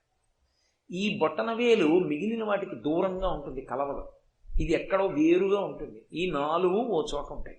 మీరు చూడండి, సాధారణంగా వీటిలో ఒకటి కదిలితే మిగిలినవి కదులుతాయి, ఏదో లెక్క పెట్టినప్పుడు తప్ప. ఇది పట్టుకో అన్నారనుకోండి, ఇలా పట్టుకుంటుంది. కానీ మీరు గమనించండి, క్రియాశక్తి యందు ఈ వేలి యొక్క ఆధారం లేకపోతే ఈ చేతికి ఎంత బలం ఉండనివ్వండి, ఈ 4 వేళ్ళు ఈ వేలి యొక్క ఆధారం లేని నాడు తగిన బలాన్ని వాడుకో. చేతికి శక్తి ఉంది, ఈ 4 వేళ్లకి శక్తి ఉంది, బొటన వేలికి గోరు చుట్టేసింది. ఏదైనా వ్రాయమనండి. తన కూతురు శుభలేఖకి శ్రీరస్తు అని రాయలేడు, బొటన వేలు కలిసి రావాలి. ఏదైనా బరువు ఎత్తుతున్నాడు అనుకోండి, ఈ బొటన వేలు వదిలిపెట్టేసి ఈ 4 వేళ్లతోటే ఎత్తండి, బొటన వేలు వాడద్దన్నారు అనుకోండి, బొటన వేలు కలిస్తే ఎత్తినట్లు బొటన వేలు వదిలిపెట్టి వాడలేడు, ఎత్తలేడు. ఇది ఆధారం అవుతుంది. ఈ 4టికి చేతికి ఇది ఆధారం, బలాన్ని పెంచడానికి. అయి ఉండి తాను దూరంగా ఉంటుంది, తాను కలవదు. ఇవి 4 ఒక చోటుకి కూడుతాయి. ఈ 4 కూడినా దీని ఆధారం లేనప్పుడు ఈ 4టికి బలం లేదు. ఈ 4టికి బలాన్ని ఇది ఇస్తుంది, కానీ దూరంగా ఉంటుంది. అందుకే దీన్నే పరబ్రహ్మంగా చెప్తారు. ఇది పరబ్రహ్మం అయితే ఈ వేలుంది చూశారు, ఈ వేలు ఎంత దూరమైనా చేస్తుంది. ఇది సాధారణంగా ఎప్పుడూ దగ్గర చెయ్యదు. ఈ వేలు దగ్గరగా ఉంది అని చెప్పవలసి వస్తే ఈ వేలు వాడరు. ఎంత దగ్గర అంటేనండి, నా గుండెల్లో పెట్టుకున్నాను అని చెప్పవలసి వచ్చిందనుకోండి, ఇలా అండవు, ఇలా అంటాడు. బొటన వేలితో కలిపి చేయి పెడతాడు. చాలా దూరం అనవలసి వచ్చిందనుకోండి, అలా చూపిస్తాడు, అక్కడండి అంటాడు. భగవంతుడు ఎక్కడున్నాడండి అని అడిగారు అనుకోండి, ఎక్కడో కొండ మీద ఉన్నాడండి, ఎక్కడో ఆకాశంలో ఉంటాడండి, ఇలా చూపిస్తాడు. ఈ వేలు దూరం చేస్తుంది, బాగా దూరం చేసేది ఈ వేలు. బాగా దూరం చేసినటువంటిదే ఈ వేలైతే ఎక్కడో లేడురా పరమాత్మ, ఇక్కడే ఉన్నాడని చెప్పేది ఈ వేలు. అతి దగ్గరతనాన్ని చెప్తుంది ఈ వేలు. అందుకే భగవంతుడు ఎంత ఉంటాడు అంటే అంగుష్టమాత్రుడై ఉంటాడు. ఇక్కడ బొటన వేలంత వాడై ఉంటాడు లోపల. జీవుడు అంగుష్టమాత్రుడై ఉంటాడు. మన మీరు భారతంలో ఉన్నారుగా, జీవుడే బ్రహ్మము. ధర్మరాజు గారు చెప్పలా, అందుకని బొటన వేలంత ఉంటాడు. బొటన వేలంత ఉన్నటువంటి జీవుడు బ్రహ్మము కనుక బొటన వేలు భగవంతునికి సూచన. ఇది దూరం చేయడానికి సూచన, ఇది దగ్గర చేయడానికి సూచన. దూరంగా ఉన్నాడన్నవాడు ఎక్కడో లేడు, ఇక్కడే ఉన్నాడని తెలియచేయబడితే అసలు ఎక్కడో వెతకడం కాదురా, ఇక్కడ నాలోనే ఉన్నాడు భగవానుడు అని తెలుసుకుంటే ఇది వంగిపోయి దీంతో కలిసిపోతుంది. ఇలా కలిసిపోయిందో, ఎక్కడ విడిపోయాడో అక్కడ కలిసిపోయాడు కాబట్టి సున్నైపోయింది. అందుకని చిన్ముద్ర. అప్పుడు ఈ 3 వేరుగా అయిపోయి దూరం చేస్తున్న వేలు వచ్చి బొటన వేలుతో కలిసిపోయింది. అందుకని చిన్ముద్ర కాదు. చిత్రం ఏమిటంటే, ఈ 4 కలిశాయి అనుకోండి, ఈ 4 కలిసి ఉన్నంతసేపు మాయయందు తిరుగుతూ ఉంటాడు. మాయయందు తిరగడం అంటే ఏమిటో అనుకుని మీరు పెద్ద హడావిడి పడిపోక్కర్లేదు. మీకు నేను ఒక్కటే చెప్తా, సత్యము ఎదురుగుండా ఉంటుంది, కనపడదు. మాయ ఉండదు, ఉన్నట్లు కనపడుతుంది. ఉండక ఉన్నట్లు కనపడితే మాయ, ఉండి కనపడకపోతే సత్యం. ఉండి ఉన్నట్లుగా కనపడిపోయింది అనుకోండి, సత్యం అర్థమైపోయిందని గుర్తు, అంతే. మీరు చెప్పింది మాకేం అర్థం కావట్లేదండి, ఇదో మాయ అని మీరు అంటారు, నాకు తెలుసు. కానీ నేను మీకు ఒక ఉదాహరణ చెప్తాను, మీరు వెంటనే పట్టేసుకుంటారు. మాయ అంటే ఎప్పుడైనా మీకు మాయ అంటే ఏమిటి అని ఎవరన్నా అడిగారనుకోండి, మీకు నేను అతి తేలిక నిర్వచనం చెప్తున్నా, జ్ఞాపకం పెట్టుకోండి. నామము రూపము ఇవే మాయ. నామరూపములు మాయా. నామము పేరు, రూపము ఒక రూపం, ఈ 2 మాయ. ఈ రెండుటిని తీసి చూస్తే సత్యం. నేను మీకు ఉదాహరణ చెప్పాలి అంటే, ఏమండి గాజులు బాగున్నాయండి అంటారు, ఏమండి ఉంగరాలు బాగున్నాయండి అంటారు, ఈ గొలుసులు బాగున్నాయి, భుజకీర్తులు బాగున్నాయి, అందెలు బాగున్నాయి, లేకపోతే ఏదో మెళ్ళో వేసుకున్న హారాలు బాగున్నాయి అంటారు. హారముగా ఏది ఉంది? బంగారం. ఉంగరముగా ఏది ఉంది? బంగారం. కొనుక్కునేవాడేం చూస్తాడు? గొలుసు చూస్తాడు, ఉంగరం చూస్తాడు, భుజకీర్తి చూస్తాడు, అందె చూస్తాడు. అమ్ముతున్న కంసాలేం చూస్తాడు? ఆ లోపల ఉన్న బంగారం ఎంతుందో తూకం వేసి చూస్తాడు. మనమేమంటాం? గొలుసుందండి నా దగ్గరండి అంటాం. కంసాలేమి, దానికి డబ్బు ఇవ్వాల్సి వస్తే ఏమిస్తాడు? గొలుసు పొడుగు చూసి ఇవ్వడు, గొలుసులో ఉన్న బంగారానికి ఇస్తాడు. ఇప్పుడు నేను మీకు చెప్పిన మాటని గట్టిగా పట్టుకునే ప్రయత్నం చేయండి. బంగారం లేకుండా గొలుసు ఉంటుంది, అంటే గొలుసు లేకుండా బంగారం ఉంటుంది, బంగారం లేకుండా గొలుసు ఉండదు. ఇది పట్టుకున్నారా? నేను మీకు తులం బంగారం ఇచ్చాను, గొలుసు చేయించుకున్నారు. బంగారం ఉంది కాబట్టి గొలుసు చేయించుకున్నారు. నేను మీకు బంగారం ఇవ్వలేదు, ఓ గొలుసు పట్టరండి అన్నాను. వస్తుందా? బంగారము లేని గొలుసు ఉండదు, గొలుసు లేని బంగారం ఉంటుంది. గొలుసు లేదు, చెరిపించేశారు. ఏదో వీధిలో కడితే లాగేస్తున్నారంటే గొలుసులని చెరిపించేసి ఓ ముద్ద చేసేసి బ్యాంకులో లాకర్లో పెట్టేసుకున్నారు. ఇప్పుడు బంగారం ఉందా లేదా? బంగారం ఉంది. బంగారం అంటూ ఉంటే ఎప్పుడైనా ఆభరణం అవుతుంది. బంగారం లేదు, గొలుసు వస్తుందా? రాదు. గొలుసుగా లేదు, బంగారం మాత్రం సత్యం. బంగారము ఎప్పుడూ సత్యమే. దాని మీద నామరూపములు ఆరోపింపబడ్డాయి. ఆరోపించడానికి సత్యం ఉండాలి. అక్కడ ఎవరో ఇవాళ నాకు వేసిన పూలదండ వెళ్ళిపోతూ అక్కడెక్కడో పడేసి వెళ్ళిపోయాను నేను. పూలదండ సత్యం అక్కడ పడుంది కాబట్టి రాత్రి ఎవడో వెడుతున్న వాడికి అందులో పాము కనపడింది. పాము అనుకున్నాడు ఆయన. పూలదండ ఉంటే కదా పాము కనపడ్డాం. అసలు పూలదండ లేనిదే పాము ఎక్కడి నుంచి కనపడుతుంది? పూలదండని పాము అనుకుంటున్నాడు. పూలదండ లేకపోతే పాము ఎక్కడి నుంచి వస్తుంది? సత్యము లేని మాయ ఉండదు, మాయ లేకుండా సత్యం ఉండదు. నామము రూపము మాయ. గొలుసు అబద్ధం, ఇవాళ ఉండొచ్చు, రేపు కరిగించేస్తే బంగారం. బంగారం ఎక్కడికి పోదు, అలాగే ఉంది సత్యం. దొంగెత్తుకుపోయినా బంగారం ఉంది. గొలుసు ఇవాళ ఉంది, రేపు ఉండకపోవచ్చు, కరిగించేయచ్చు, ఉంగరం చేయించేసుకోవచ్చు. కాబట్టి నామరూపములు మాయ, బంగారము సత్యం, పరమేశ్వరుడు సత్యం, ఈ నామరూపాలన్నీ మాయ. అందుకే శంకరాచార్యులు వారు దక్షిణామూర్తి స్తోత్రం ఇచ్చి పట్టుకోలేరేమోనని ఆఖరి శ్లోకం సగుణోపాసనం చేశారు. భూరంభాంచ నలో నిలోంబర మహార్నాథో హిమాంసోపమాన్ ఇత్యాభాతి చరాచరాత్మకమిదం యస్యైవ మూర్త్యష్టకం అంటూ. అయితే ఏమంటే మరి ఇవన్నీ కనపడుతున్నాయి కదా అంటే శంకరాచార్యులు వారు దీన్ని మొట్టమొదటి శ్లోకంలోనే ఈ మాయా సిద్ధాంతాన్ని అత్యద్భుతంగా తీసుకొచ్చారు. విశ్వందర్పణ దృశ్యమాన నగరీతుల్యం నిజాంతర్గతం పశ్యన్ ఆత్మని మాయయా బహిరివోద్భూతం యథా నిద్రయా యస్ సాక్షాత్కురుతే ప్రబోధ సమయే స్వాత్మానమేవాద్వయం.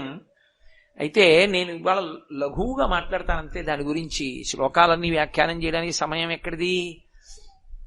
శంకర భగవత్పాదులు అన్నారు, ఏమండి ఇదిగో మాయ అంటారు ఏంటండి? బల్ల కనబడుతోంది, మైకులు కనబడుతున్నాయి, నేను కనబడుతున్నాను, వాళ్ళు కనబడుతున్నారు, స్తంభాలు కనబడుతున్నాయి, పరదాలు కనబడుతున్నాయి, మాయ అంటారు ఏమిటి? ఉంది కదా విశ్వం అంటావా?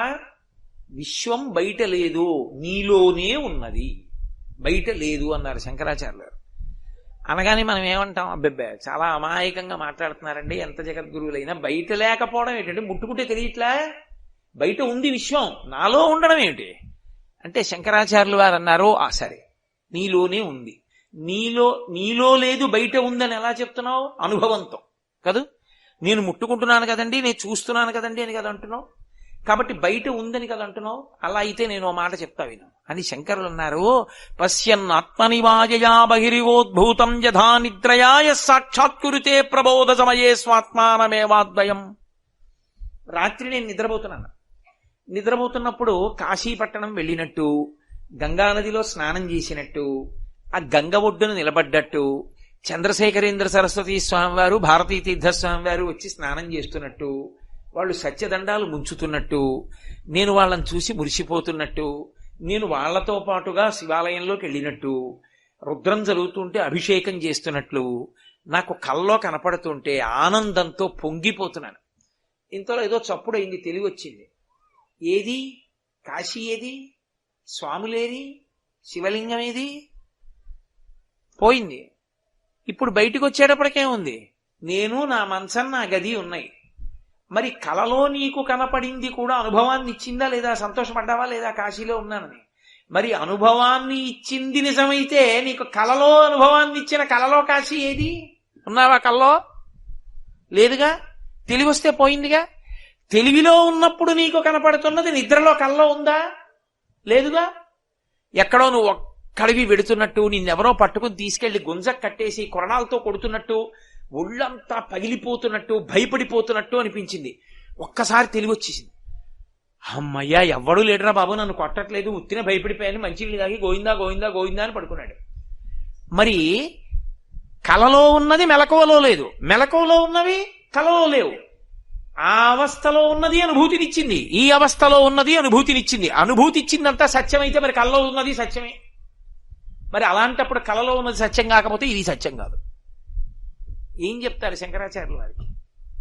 ఆ తర్వాత శ్లోక వ్యాఖ్యానం వేరనుకోండి, దాన్ని వింటే అమ్మ బాబోయ్ అసలు ఎవరు చెప్పగలరా ఇలా అనిపిస్తుంది. నిజం, జగత్ ఇక్కడ ఉంటుంది, బయట ఉండదు. మా ఇంట్లో అకస్మాత్తుగా ఇప్పుడు మా ఆవిడ ఫోన్ చేసి, ఏమండి చాలా ఉపద్రవం వచ్చేసింది, చాలా పెద్ద ఒక ఆయన వచ్చారండి, ఆయన మహానుభావుడు పాపం, ఒక్కసారి రమణాశ్రమ లేఖలు పుస్తకం కావాలంటున్నారు, ఎక్కడ పెట్టారండి ఆ పుస్తకం అని అడిగింది అనుకోండి. రమణాశ్రమ లేఖలా చూడు, నా షెల్ఫ్ లో కుడి చేతి వైపు కింది ఎర్రలో పుస్తకాల్లోనూ 4వ పుస్తకంలో RL అని పెన్తో రాసి ఉంటుంది చూడు, కనపడేటట్టు రమణాశ్రమ లేఖలు అని లావుగా ఉంటుంది పుస్తకం. ఈ ఎడం చేతి కుడి చేతి పక్క కింద అరలో ఉంటాయి చూడు, RL కనపడింది అంటుంది. అది ఆ పుస్తకం అదే రమణాశ్రమ లేఖలు. అవునా? అవునండి అదే రమణాశ్రమ లేఖల పుస్తకం. మా ఇంటి గూట్లో ఉందా, నాలో ఉందా? నాలో ఉంది. అద్దంలో నగరం ఉన్నట్టు జగత్తు నీలో ఉంది. జగత్తు నీలో ఎంత ఉంటే అంత మాయ. అది ఆ మాయకి నామరూపాలకి కట్టుబడిపోయినంత కాలం పునర్జన్మ. సత్యమైన బంగారము తెలిసినట్టు నామరూపాలు తీసేస్తే ఉన్నదంతా బ్రహ్మమే. బ్రహ్మసత్యం జగన్మిథ్య. ఇది శంకర భగవత్పాదుల సిద్ధాంతానికి అంతటికీ కూడా ప్రాణప్రదమైనటువంటి సిద్ధాంతం. కాబట్టి అది అవగతమైతే వాడికి కైవల్యం. ఇక వాడికి అంతటా కనపడుతున్నది సత్యమే కాబట్టి బ్రహ్మం ఒక్కదాన్నే చూస్తున్నాడు, ఉన్నదొక్కటే. ఈ శరీరాన్ని కేవలంగా అద్దె ఇంట్లో ఉన్నట్టుగా ఉంటాడు, అది పడిపోతుంటే వదిలేస్తాడు. ఆయనని జీవన్ముక్తుడు అంటారు. అటువంటి స్థితిని కల్పించగలను. మాయని చంపేశాడు అనుకోండి, అందరూ జ్ఞానులైపోతారు, ఎవరు సాధన చేయక్కర్లా. సాధన చేత భక్తి చేత భగవన్మార్గంలో ఎవరు నడుస్తారో వాళ్ళని మాయ పట్టుకోకుండా పరమేశ్వరుడు తొక్కిపెట్టి ఉంచుతాడు. వాడు ఆయన చేత తొక్కబడి ఆయన వంక చూసి నవ్వుతుంటాడు, చిన్ముద్రకి అందుతాడు.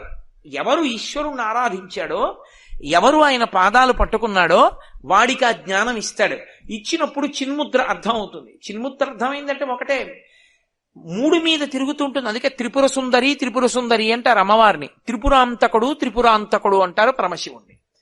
త్రిపుర సుందరి అంటే 3 తిప్పుతుంది, భూత భవిష్యత్ వర్తమాన కాలములు. చిన్నతనంలో నేను చదువుకునే రోజుల్లోనండి అని మురిసిపోతాడు. ఇప్పుడు జరుగుతున్న కాలాన్ని చూసుకు మురిసిపోతాడు. బహుశా ఓ 3 ఏళ్లు పోయేటప్పటికి నా కొడుక్కి కూడా పిల్లలు పుడతారు. అప్పుడు ఆ మనవలు ఈ మనవలు కలిసి నేను ఉపన్యాసం చెప్తుంటే వాడు అక్కడి నుంచి తాత అని అరుస్తాడు, నేను ఇలా అనాలి అని మురిసిపోతూ ఉంటాడు. భవిష్యత్తు గురించి తలుచుకు మురిసిపోతాడు. 3 కాలములలో తిరుగుతూ ఉంటాడు. స్థూల సూక్ష్మ కారణ శరీరములలో తిరుగుతూ ఉంటాడు. జాగ్రత్త స్వప్న సుషుప్తి అన్న 3 అవస్థల్లో తిరుగుతాడు. 4వ దానికి ఎక్కనంత కాలం, బతికున్నంత కాలం ఈ 3లోనే తిరుగుతాడు. 4వ దానిలోకి వెళ్ళడానికి ఈ 3 దాటాలి. దాటలేదనుకోండి 3లోనే ఉంటాడు. జాగ్రత్త ఇంద్రియములు పనిచేస్తాయి, స్వప్న ఇంద్రియములు ఆగిపోయి మనసు పనిచేస్తుంది, సుషుప్తి మనసు కూడా ఆత్మలోకి వెళ్ళిపోతుంది. మళ్ళీ మనసు పైకి వస్తుంది, ఇంద్రియాలు వస్తాయి, మళ్ళీ జాగ్రత్త స్వప్న సుషుప్తి భూత భవిష్యత్ వర్తమాన కాలములు అంటే ఇలా ఈ 3 తిరుగుతుంటే త్రిపుర సుందరి మాయ యందు తిరుగుతున్నాడని గుర్తు. 4వది ఉంటుంది తురీయము. అప్పుడు తాను నిద్రపోడు. రమణ మహర్షిని అడిగారు ఎవరో, రాత్రి బాగా నిద్ర పట్టిందా మీకు అని అడిగారు. ఈ శరీరం బాగా నిద్రపోయిందన్నారు. మరి మీరు? నాకు నిద్ర లేదన్నారు. ఆత్మకి నిద్ర లేదు, అది ఎప్పుడూ జాగ్రత్త. తాను ఆత్మగా నిలబడగలిగిన ప్రజ్ఞ వస్తుంది. అలా నిలబడగలిగిన ప్రజ్ఞ వస్తే ఈ 3టికి తాను సాక్ష్యమై ఇంతకాలం వేరుగా చెప్పినది బ్రహ్మముతో కలుస్తుంది. ఇప్పుడు ఈ జీవుడు అన్నవాడు జీవుడు కాడు, బ్రహ్మమే. జీవ బ్రహ్మైక్య సిద్ధిని పొందుతాడు. అది నేను ఇవ్వగలను. రోజు నా దగ్గరికి వచ్చి కూర్చుని ఎవరు దక్షిణామూర్తి స్తోత్రం చదువుతున్నారో వాడికి ఎప్పుడో అప్పుడు ఇచ్చేస్తా. అథవా వాడి ప్రాణం పోయే సమయంలో ఆఖరి ఊపిరిలోనైనా ఇచ్చేస్తాను. ఇచ్చేసి కలిపేసుకుంటాను. అది చిన్ముద్ర. ఈ చిన్ముద్ర అర్థమైందా? 4వది దూరం చేసేది వంగిపోయి బ్రహ్మంతో కలిసిపోతుంది. అప్పుడు ఈ 3టికి తాను సాక్షి. ఈ 3టితో తాను మమేకమవడం. మాయని దాటాడు. ఆ మాయ ఇప్పుడు ఆయన మీద అన్వయం అవ్వదు. ఎందుకంటే ఆ మాయని శివుడు కాలు కింద పెట్టి తొక్కి పట్టుంచాడు. చంపేయకూడదు. ఎందుకని? అజ్ఞానంలో ఉండి భగవంతుణ్ణి విడిచిపెట్టి మాకు భోగాలు కావాలని తిరుగుతారు కొంతమంది. మాకు జాగ్రత్త స్వప్న సుషుప్తి తిరగడం బాగుంది, భూత భవిష్యత్ వర్తమాన కాలాలు బాగున్నాయి, స్థూల సూక్ష్మ కారణ శరీరాలు బాగున్నాయి అని తిరిగే వాళ్ళు ఉంటారు. ఆ తిరిగే వాళ్ళని తిరగనివ్వాలి. అందుకని మాయ వాళ్ళ కోసం అందుకే చంపడు, తొక్కి పట్టుంచుతాడంతే. ఆయన నవ్వుతూ ఉంటాడు, నేను ఎవరి మీద పడాలో వాళ్ళ మీద పడతాను, చాలా మంది ఉన్నారు నాకు, ఒక్కడిని నువ్వు అనుగ్రహించు అని. అందుకే తొక్కి పడితే వాడు తలెత్తి నవ్వుతూ ఉంటాడు. ఇది చూడండి, అందుకే అపస్మారుడు అంటారు. మాయా, దాన్ని తొక్కి పడతాడు. ఇంకొక అర్థం ఏమిటో తెలుసా? మనసు బుద్ధి దేన్నైనా పట్టుకుంటాయి. మనసు బుద్ధి దేని చేత ప్రకాశిస్తున్నాయో ఏది ప్రకాశింపచేస్తోందో ఆ ఆత్మని పట్టుకోలేవు. నేను మీకు ఒక ఉదాహరణ చెప్పాలంటే బాగా అర్థమైపోవడానికి, పట్టుకోవడము అన్న మాటలో 3 ఉంటాయి. ఇప్పుడు ఓ పాలగిన్నె, పటకార, నా చెయ్యి ఉంటే కదా పట్టుకోవడం. ఆ పాలగిన్నెని పట్టుకోవాలి పటకారతోటి. ఇప్పుడు నేను పటకారతో పాలగిన్నె పట్టుకున్నాను. ఎప్పుడైనా పటకార అన్న మాటకు అర్థం ఏంటంటే నా చేత పట్టబడునది అని అర్థం తప్ప నన్ను పట్టుకున్నది అని మాత్రం అర్థం కాదు. పటకార నన్ను ఎప్పుడూ పట్టుకోలేదు, నేను పటకారని ఎప్పుడూ పట్టుకుంటాను. నా చేత పట్టబడుతుంది కాబట్టి పటకార. అలాగే ఆత్మ యొక్క కాంతి చేత మనసు పనిచేస్తుంటుంది. మనసు ఆత్మని తెలుసుకోలేదు కానీ దానికి ఒక లక్షణం ఉంది. తెలుసుకుందామని వెనక్కి వెళ్ళింది అనుకోండి, ఆత్మ యందు లయమైపోయి ఆత్మగా మిగిలిపోతాడు అంతే. అప్పుడు ఇంకా సుఖదుఖాలు ఉండవు. మీకు ఇంకా దీనికి మళ్ళీ అర్థం కావడానికి నేను ఉపమానం చెప్పాలంటే, ఒక ఉప్పు బొమ్మను ఒక దాన్ని తయారు చేసి ప్రాణం పోసి సముద్రం లోతు కనుక్కురా అని పంపించారనుకోండి, ఆ ఉప్పు బొమ్మ నీటిలో ప్రయాణం మొదలుపెట్టింది సముద్రంలోకి. ఇప్పుడు అది వెడుతోంది అనుకోండి, కొంత దూరం వెళ్ళాక ఏమవుతుంది? కరిగిపోయి సముద్రంలోకి వెళ్ళిపోతుంది. సముద్రపు లోతు తెలుసుకుందామని బయలుదేరిన ఉప్పు బొమ్మ సముద్రంలోనే కలిసిపోయినట్టు, భగవంతుని వలన ఆత్మ వలన ప్రకాశించే మనసు భగవంతుణ్ణి తెలుసుకుందామని వెనక్కి ప్రయాణం మొదలు పెడితే ధ్యానంలో పరమేశ్వరుడి యందు లీనమైపోయి ఆత్మగా మిగిలిపోతుంది. అది చిన్ముద్ర అన్న మాటకు అర్థం. జీవ బ్రహ్మైక్య సిద్ధి అయి ఈ 3టికి సాక్షిగా మిగిలిపోతాడు. అప్పుడు ఆయన కేవలముగా జీవన్ముక్తుడు అంటారు. అలా ఇవ్వగలిగిన వాడను నేను అని చెప్పడానికి ముద్ర పడతాడు. అందుకే శంకరాచార్యులు వారు శ్లోకం చేస్తూ యో భద్రయా ముద్రయా అంటారు. సమస్త భయాలకి కారణం ఏమిటి? నేనుని ఆశ్రయించి భయాలన్నీ ఉంటాయి. నేను వెళ్ళిపోతానంటే నేను చచ్చిపోతానేమో, నేను చచ్చిపోతే నావన్నీ ఏమైపోతాయో, నేను ఆత్మ అనుకోవడం ఏమిటి? సత్యం ఎరుకలోకి వచ్చేస్తే సావేది, నేనెక్కడికెడతాను, ఎప్పుడూ ఉంటాను. నేను చచ్చిపోయేది శరీరం చచ్చిపోతుంది, నేను చచ్చిపోవడం అన్నది లేదు నాకు, నేను ఎప్పుడూ ఉంటాను, నేను ఆత్మ అన్నారు అనుకోండి. ఇక భయం ఏమిటి అసలు? ఇక భయానికి ఆస్కారం లేనప్పుడు అభయముద్ర ఎందుకు? ఇంకా వాడికి భయం ఉంటే కదూ అభయముద్ర పట్టడం, వాడికి కోరికుంటే కదూ వరముద్ర పట్టడం. అసలు అంతా తానైపోయిన వాడికి ఇంకా కొత్తగా తనకేం కావాలి? తనకి కావలసిందేం లేదు, అన్నీ తనవే, పరమతృప్తితో ఉంటాడు. అందుకే అభయముద్రలు, వరముద్రలు ఇవన్నీ కూడా ఎందులోకి వెళ్ళిపోతాయంటే చిన్ముద్రలోకి వెళ్ళిపోతాయి. అందుకే ముద్రలన్నిటిలోకి పెద్ద ముద్ర ఏదంటే చిన్ముద్ర. ఆ చిన్ముద్ర పట్టిన వాడిని పట్టుకున్నవాడు తరించిపోతాడు. కాబట్టి యో భద్రయా ముద్రయా అంటారు శంకరాచార్యులు వారు. దక్షిణామూర్తి పట్టినటువంటి చిన్ముద్ర అంత గొప్ప ముద్ర. అందుకే దక్షిణామూర్తి ప్రతిష్ఠ చేస్తే వచ్చేటటువంటి గొప్ప ప్రయోజనం ఏమిటో తెలుసా? మీరు రోజు దక్షిణామూర్తికి ఎదురుగుండా కూర్చున్నారనుకోండి, పరమేశ్వరుడికి అయితే ఎదురు కూర్చోకూడదు, శివలింగానికి ఎదురుగుండా కూర్చోకూడదు, అభిషేకం చేస్తుంటే తప్ప. దక్షిణామూర్తికి ఎదురుగుండా కూర్చోవచ్చు. ఎదురుగుండా కూర్చున్నారనుకోండి, మీరు ఆ ఎదురుగుండా కూర్చున్నప్పుడు ఒక లక్షణం వస్తుంది. ఏ లక్షణం వస్తుంది అంటే జీవయాత్ర ఉత్తరానికి తిరుగుతుంది. ఎందుకని? దక్షిణామూర్తి ఎటు చూస్తున్నారు? దక్షిణాభిముఖామూర్తి యస్యసౌ దక్షిణామూర్తి అని కదా. దక్షిణాన్ని ఆయన చూస్తున్నారు. ఇప్పుడు రేపు ప్రతిష్ఠ చేస్తే ఆయన దక్షిణాన్ని చూస్తారు. మీరు ఆయన ఎదురుగుండా కూర్చుంటే మీరు ఎటు చూస్తారు? ఉత్తరాన్ని చూస్తారు. మన జీవయాత్రలో దక్షిణానికే వెడుతుంది ప్రయాణం. ఒక రోజు మీరు ఎప్పుడైనా గాలి వచ్చినప్పుడు చూడండి, వర్షం వచ్చే ముందు గాలి వస్తుంది. గాలి అది తుఫానుగాలైతే అన్ని వేపులకి వస్తుంది. అప్పుడు చెట్లు ఊగిపోయి కొమ్మలు విరిగిపోతాయి, ఎటు ఊగాలో తెలియక. వర్షం వచ్చే ముందు గాలి ఒక వేపుకే వేస్తుంది, వేస్తే చెట్లన్నీ అటే వంగుతాయి, అన్ని చెట్లు అటు వంగుతాయి, ధూళంతా ఒకవైపు నుంచి ఒకవైపుకి ఎగురుతుంది. అలా యోగ దృష్టితో చూస్తే జీవులందరూ వెళ్ళిపోతుంటారు ప్రయాణం. చిన్న చిన్న చిన్న చిన్న దివ్యల్లాగా చిన్న చిన్న దీపాలు వెలిగినట్టు వెలుగుతూ వెళ్ళిపోతుంటారు. అందరూ కాలంలో ఎలా వెళ్ళిపోతూ ఉంటారంటే ఈ కాలం నడుస్తుంటే, అందుకే పోతన గారు భాగవతంలో అంటారు కాలంబు గతి అంటారు, పరమేశ్వరుడి నడక. అందులో వెళ్ళిపోతూ ఈ జీవులన్నీ దీపాలు, కొన్ని కోట్ల దీపాలు వెళ్ళినట్టు వెళ్ళిపోతుంటారు. ఇవన్నీ ఎటు పెడతాయంటే అన్ని దక్షిణానికి వెళ్ళిపోతాయి, అన్ని దక్షిణ దిక్కు పెడతాయి. ఎందుకు ఎడతాయంటే పాపపుణ్యాలు చేసి అక్కడికి వెళ్ళి భూమిలో కలిసిపోయి మళ్ళీ ఎక్కడో దీపం కింద పుడతాడు, పుట్టి కొంతకాలం ఉండి మళ్ళీ అలా దక్షిణ దిక్కు వెళ్ళిపోతాడు, శ్మశానంలోకి వెళ్ళిపోతుంటుంది శరీరం. ఎవడు ఏ దీపం నేను వెళ్ళనని ఉత్తరానికి తిరిగిందో ఆ దీపం ఇక అందులోకి శరీరం పెడుతుంది, ఇక ఆ దీపం మళ్ళీ పుట్టది. అలా తిరగాలంటే ఉత్తరానికి ఎవరి ముందు కూర్చుంటే తిరుగుతుందో తెలుసా? ఒక్క దక్షిణామూర్తి ముందే. దక్షిణామూర్తి ముందు కూర్చుంటే ఆయన దక్షిణాన్ని చూస్తాడు, మృత్యువుని చంపుతాడు, కాబట్టి ఆయనకి భయం లేదు. మనం ఉత్తరం తిరిగి మృత్యుంజయుణ్ణి చూస్తున్నాం, చూపు మృత్యుంజయుడి మీద ఉంది కాబట్టి ఉత్తరానికి తిరిగితే పవిత్రం అని గుర్తు. ఉత్తర దిక్కు ఉత్తమ దిక్కు. కారణం ఏమంటే పరమశివుడు ఉంటాడు కైలాస పర్వతం మీద, కుబేరుడు ఉంటాడు. అందుకే కదా మంగళానికి బీరువాలన్నీ ఉత్తర దిక్కుకి తిప్పి పెట్టుకుంటూ ఉంటారు. కాబట్టి ఆ ఉత్తరం వైపుకి తిరిగింది పవిత్రం.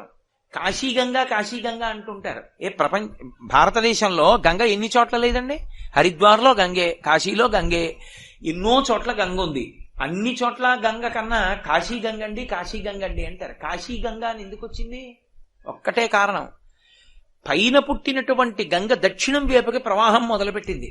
ఒక్క కాశీ పట్టణం దగ్గరికి వచ్చేటప్పటికి తన ప్రవాహాన్ని ఉత్తరానికి తిరిగింది. ఉత్తరానికి ఎక్కడ తిరిగిందో ఆ కాశీ పుణ్యక్షేత్రం, ఆ గంగా స్నానం పవిత్రం. ఎందుకో తెలుసా? మనం కూడా దక్షిణామూర్తి వైపుకి తిరిగి ఉత్తరానికి తిరగాలి.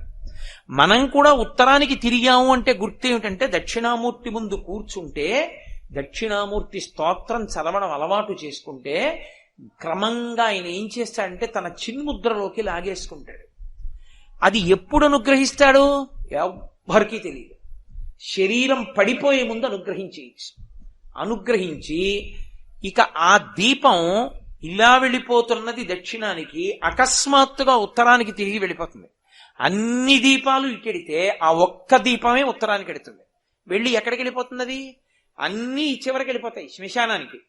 ఇది ఆ చివరికి వెళ్ళిపోయి మృత్యుంజయ స్థానమనందు పరమశివుని యందు ఐక్యమైపోయింది కాబట్టి ఇక పుట్టదు. శరీరం వెళ్ళిపోతుంది శ్మశానానికి, జీవుడు పుట్టడం బ్రహ్మముతో కలిసిపోతాడు. అలా చెయ్యగలిగింది ఎప్పుడంటే ఆయన దక్షిణాన్నే తప్ప ఇంకొక దిక్కు చూడట. అసలు దక్షిణామూర్తి ఉన్నారనుకోండి, ఆ దిక్కు ఏమిటండి అని మీరు అడగకూడదు ఇంకా. అందుకే శివాలయంలో గోడలో దక్షిణామూర్తి ఉన్నాడు అంటే అది దక్షిణము. దిక్కులు తెలియకపోతే దిగ్భ్రాంతి అంటారు. దిగ్భ్రాంతి ఎక్కడ వస్తుందో తెలుసా? ఇంకో ఊరిడితే వస్తుంది. నేను ఇంకో ఊరు ఎక్కడికన్నా వెళ్ళాను అనుకోండి, ఏ తెల్లవారకట్టో రైలు దిగితే నేను మొదట అడిగే ప్రశ్న ఏమిటంటే ఆ ఊరు వాళ్ళని బాబు తూర్పు పెట్టని అడుగుతా నేను వెళ్ళిన ప్రదేశానికి. ఎందుకంటే తెల్లవారుజామున సంధ్యావందనం చేసుకోవడానికి దక్షిణానికి కూర్చుంటే అలా తప్పు, తూర్పు పెట్టో తెలుసుకోవాలి. అందుకని మర్నాడు తెల్లవారే వరకు చూస్తే అందుకని తూర్పు పెట్టండి అని అడుగుతుంటాను ఒకసారి. దిగ్భ్రాంతి. అదేంటంటే రామాయణం చెప్పడానికి వచ్చారు, మూకపంచది చెప్పడానికి వచ్చారు, మీకు పెద్ద విడిదిచ్చాను, తూర్పే తెలీదా అంటే నన్ను తెలియదంటే దిగ్భ్రాంతి, తెలియదు. శివాలయంలో దిగ్భ్రాంతి ఉండదు. ఎందుకు ఉండదో తెలుసా? 2 కారణాల వల్ల ఉండదు. ఒకటి, మీరు శివాలయంలోకి వెళ్ళినప్పుడు శివాలయంలో పానవట్టం ఎటుందో అది ఉత్తరం. శివుడి ముఖం ఎటు చూడనివ్వండి, పానవట్టం మాత్రం ఉత్తరానికే ఉంటుంది. దక్షిణామూర్తి గోడలో ఎటున్నారో అది దక్షిణం. మీకు ఉత్తరం దక్షిణం తెలిసిపోతే తూర్పు పడవరా తెలియవండి, తెలిసిపోతాయి. ఇంకా దిగ్భ్రాంతి అని ఒక దిక్కు తెలిస్తే చాలు 3 తెలుస్తాయి. కాబట్టి దిగ్భ్రాంతి పోతుంది, భ్రాంతి పోతుంది, మాయ పోతుంది. అందుకే నిధయే సర్వ విద్యానాం. ఏమండి ఇంతేనా, ఇంకేమివ్వడా అనుకోకండి. ఆయన నిధయే సర్వ విద్యానాం, సమస్త విద్యలు ఆయన యందే ఉంటాయి. నాట్యం కావాలా ఆయనే, వీణ కావాలా ఆయనే. అందుకే శ్రీశైలం ప్రారంభంలోనే వీణ వాయిస్తూ ఉంటారు. సంగీతం కావాలంటే ఆయనే, నృత్యం కావాలంటే ఆయనే, అపారమైన పండితుడు కావాలంటే ఆయనే, గొప్ప యోగి కావాలంటే ఆయనే. అసలు మీకు ఇంకా నేను గమ్మత్తు చెప్పాలంటే, పెళ్లి కాక ముందు కానీ పెళ్ళైన తర్వాత కానీ ఎవరైనా ఆడదానికి రోజు దక్షిణామూర్తిని సేవించే లక్షణం ఉంటే ఆవిడ కడుపున జగద్గురువులు పుట్టినా ఆశ్చర్యం లేదు. శృంగేరి పీఠాధిపత్యం వహిస్తున్నటువంటి భారతీ తీర్థస్వామి వారు వాళ్ళ అమ్మగారి కడుపున ఎందుకు పుట్టారో తెలుసా? ఒకసారి నేను శృంగేరి వెళ్ళినప్పుడు హరిప్రసాద్ గారు నన్ను ఆ భారతీ తీర్థస్వామి వారి అమ్మగారి దగ్గరికి తీసుకెళ్లారు. ఆ మహాతల్లి ఎంత ప్రేమైకమూర్తో నిజంగా. ఆవిడ జగద్గురువులకు తల్లి. ఆవిడ నా క్యాసెట్లు వింటుంటారట. అంతకన్నా నా జన్మకి ఇంకేం కావాలి సౌభాగ్యం. ఆవిడ నాతో మాట్లాడుతుంటే నేనన్నా, అమ్మ ఒక్క మాట చెప్పండి చాలు, జగద్గురువులు మీ కడుపున పుట్టారంటే ఏదో ఉంది పుణ్యం. మీకు తెలిసి ఏం చేశారమ్మా? ఇది కారణం బహుశः. శృంగేరికి పీఠాధిపత్యంలో కూర్చోవడం అంటే మాటలండి, అది సార్వభౌమ పీఠం. అపరశంకరాచార్యుల వారు నడిచే శారద మాటల. ఎలా ఏ కారణానికి మీ కడుపున ఆయన పుట్టారని మీరు అనుకుంటున్నారమ్మా అన్నాను. అబ్బా నాన్న నాకేం తెలుసు నాన్న, నేనేం చేశాను నాన్న, అది ఇది అన్నారు. కాదమ్మా, మీకు తెలియకుండా ఉండదు, ఏదో ఉంది పుణ్యం. ఏ పుణ్యానికి మీకు అటువంటి కొడుకు పుట్టాడో దయచేసి నాకు చెప్పండి తల్లి అని అడిగాను. అడిగితే ఆవిడ నిజం చెప్పారు. నిజం చెప్పారంటే ఆవిడ అబద్ధం చెప్తారని నా ఉద్దేశ్యం కాదు, నాకు అవగతం చేశారు అని. ఆవిడ చెప్పారు, నాయనా నాకు తెలిసో తెలియకో నా చిన్నతనంలో మా నాన్నగారు కోటప్ప కొండ ఎక్కేవారు రోజు దక్షిణామూర్తి దర్శనానికి. మా నాన్నగారితో పాటు పరిగెత్తుకుంటూ కోటప్ప కొండ ఎక్కి దక్షిణామూర్తికి నమస్కారం పెట్టి వచ్చేదాన్ని. రోజూ కోటప్ప కొండెక్కి దక్షిణామూర్తికి నమస్కారం పెట్టిన పుణ్యానికి నా కడుపున భారతీ తీర్థస్వామి వారు పుట్టారు నాయనా అని చెప్పారు. అసలు భారతీ తీర్థస్వామి వారు పుట్టిన జనన కారణం పుస్తకాలలో ఉన్నదానికన్నా నేను నమ్మే యథార్థ కారణం అదే. అందుకు పుట్టారాయన, అందుకొచ్చింది ఆ తేజస్సు ఆవిడ కడుపులోకి. కాబట్టి దక్షిణామూర్తి దర్శనం అంటే అంత గొప్పది. ఆయన దర్శనం చేస్తే సరస్వతీ కటాక్షం దగ్గర నుంచి లేనిదన్నది ఉండదు, ఏదైనా ఇచ్చేస్తాడు ఆయన. అంతటి పరబ్రహ్మం మీకేమివ్వలేదండి. ఇంకా లౌకికమైన కోర్కెల దగ్గర నుంచి మోక్షం వరకు ఇవ్వగలడు. కరతలామలకము, చేతిలో ఉసిరికై. అందుకే మహానుభావుడు నిధయే సర్వ విద్యానాం భిషజే భవరోగిణాం. ఆయన వైద్యుడు. ఎవరికి? మళ్లీ పుట్టి మళ్లీ చచ్చి మళ్లీ పుట్టి మళ్లీ చచ్చేటటువంటి జనన మరణ చక్రముతో కూడుకున్నటువంటి సంసారం అనేటటువంటి రోగానికి వైద్యుడు ఆయనే. భిషజే భవరోగిణాం. ఆయనే నిధయే సర్వ విద్యానాం భిషజే భవరోగిణాం. ఆయన ఈ సమస్త లోకములకు కూడా గురువు ఆయనే. సదాశివ సమారంభం అన్నప్పుడు గురుస్థానం ఎక్కడ ప్రారంభం అవుతుంది అంటే దక్షిణామూర్తి దగ్గరే ప్రారంభం అవుతుంది.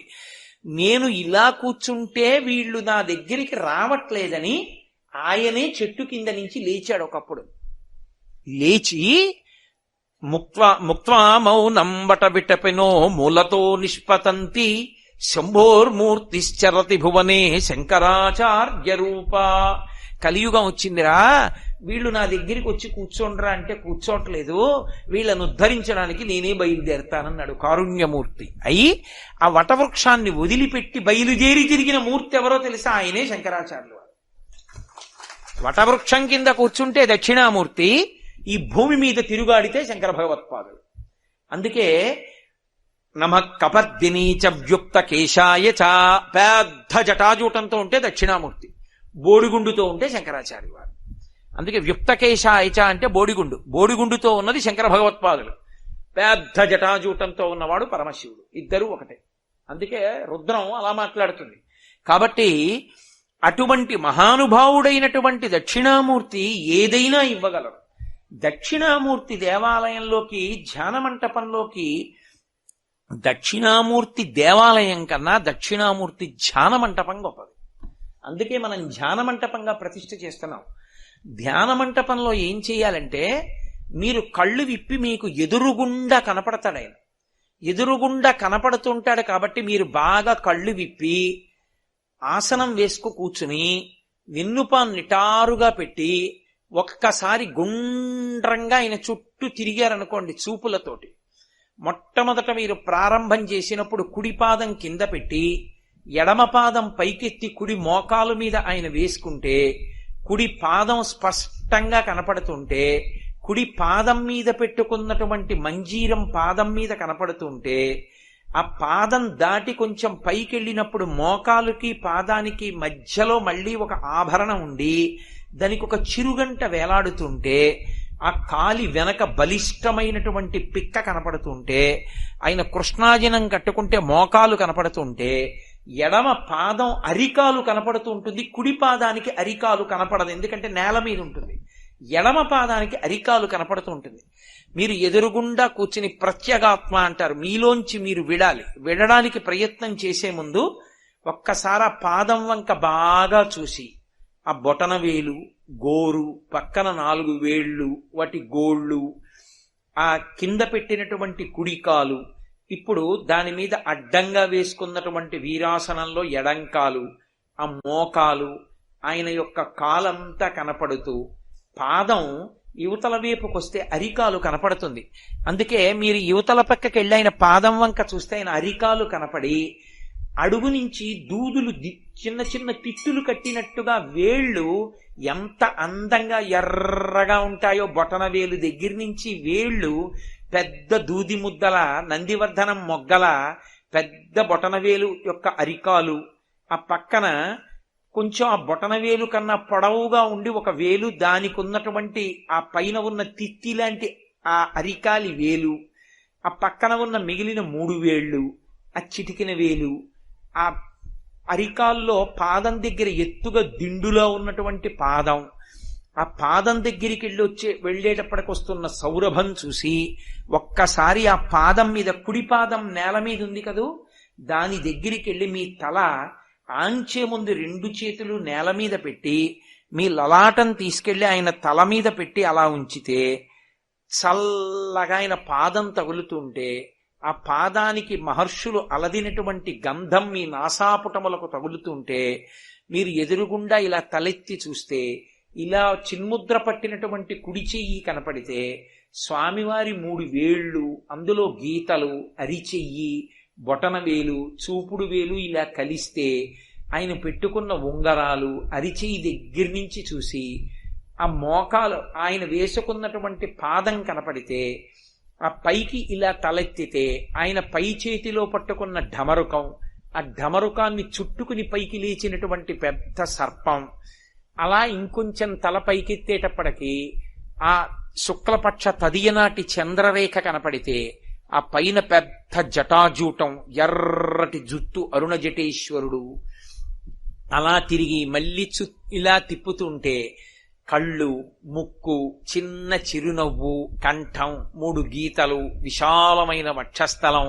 మెడలో వేసుకున్న స్ఫటికమాల, రుద్రాక్షమాల, పగడాలమాల, బొడ్డు, ఆయన చిన్ని బొజ్జ, తొడలు, పువ్వులు వేసినవి, ఒళ్ళో పడినటువంటి పువ్వులు, ఆ తలమించి చూపు ఇటు తిప్పేటప్పటికీ ఎడంచేతి పై చేతిలో పట్టుకున్నటువంటి అగ్ని, ఆ అగ్ని మంట ఇలా పైకొస్తుంటే వెచ్చగా తగిలితే కొంచెం ఇలా కిందకి దిగేటప్పటికీ ఆ ఎడంచేతిలో పట్టుకున్నటువంటి వేద గ్రంథాలు, ఆ పుస్తకాల వంక పరమశివుడు ఇలా వేళ్లు మూసి పట్టుకున్నప్పుడు ఆ వేళ్ల సోయగం, ముందుకి కనపడుతున్న ఉంగరం, ఆ వేళ్ల గోళ్ళు, ఆ ఇలా పట్టుకోవడంలో పైకి లేచి కనపడుతున్నటువంటి బొటనవేలు, ఆ బొటనవేలి గోరు చూసి అప్పుడు ఇలా కిందకొస్తే మళ్ళీ కుడిపాదం కనపడితే ఒక్కసారి బాహ్యంలో మీరు మూర్తి వంక అలా బాగా చూసి ఆయన పాదం కింద తొక్కిపి కుడిపాదం కింద ఉన్నటువంటి అపస్మారుణ్ణి చూసి ఇప్పుడు ప్రత్యేగాత్మగా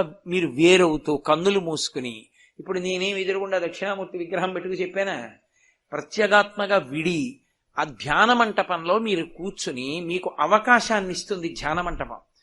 కూర్చుని కళ్ళు మూసుకుని స్వామి పాదం వంక చూసి తలపెట్టి ఇలా పైకెత్తితే ఆ చిన్ముద్ర పట్టినటువంటి వేళ్ళు, పొడుగు వేళ్ళు, పైకెత్తేటప్పటికి ఢమరుకం, దానికి పట్టుకున్న సర్పం, జటాజూటం, ఇలా తిరిగేటప్పటికి అగ్నిహోత్రం, ఇలా కిందకు వచ్చేటప్పటికి కింది చేతిలో పుస్తకాలు, ఇలా వచ్చేటప్పటికి మళ్ళీ పాదం, ఆయన మోకాలు, యువతల వైపు అరికాలు కనపడుతున్నటువంటి పాదం, ఆయన ముఖమండలం. దీన్ని చేతిలో మానసికంగా నీరాజనం పట్టుకుని మీరు ఆ నీరాజనాన్ని తిప్పుతున్నప్పుడు ఆ వెలుతురులో స్పష్టంగా ఆపుతూ మీరు నీరాజనం తిప్పుతూ స్వామిని అంతటినీ చూసి ఒక్కసారి దక్షిణామూర్తి స్తోత్రం చదువుకుని వెళ్ళిపోయారనుకోండి, ఒక 30 రోజులు సాధన చేసేటప్పటికి మీకు అసలు ఎదురుగుండా దక్షిణామూర్తి అవసరం లేకుండా మీరు ధ్యానం చేసేస్తారు.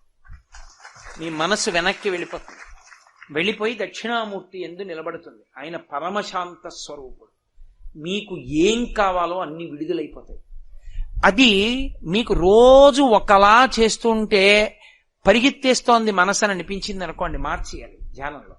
మీరు ఒక బంగారు పళ్ళెం పట్టుకొచ్చి ఆ కుడి పాదం కింద పెట్టాడు కదా స్వామి, ఒక్కసారి నీళ్లు పోసుకుంటాను అంటే ఆయన కుడి పాదం ఇలా పైకెత్తితే మీరు పళ్ళెం కింద పెట్టి దాంట్లో మల్లె పువ్వులు వేస్తే ఆయన పాదం కింద పెడితే మీ భార్య బంగారు చెంబుతో నీళ్లు పోస్తుంటే మీరు ఆయన పాదాన్ని ఇలా కడుగుతున్నారనుకోండి, కడుగుతుంటే ఆయన పాదం అంతా చేత్తో పట్టు కడిగి వెనక్కి చెయ్యి తగలదు కదూ, అందుకని నీళ్లు పోస్తుంటే వెనక్కి పోయివే అని ఆయన పంచె ఎడంచేత్తో ఎత్తి పట్టుకుని వెనక్కి ఇలా కడుగుతున్నారనుకోండి, కడుగుతుంటే వెనక ఎముక మెత్తటి పాదం వెనక భాగం మీ కుడి అరిచేతికి తగులుతుంటే కడిగి ఇప్పుడు 2 చేతులతో కడిగిన తర్వాత ఆ నీళ్లు మంచి వాసన వస్తుంటాయి.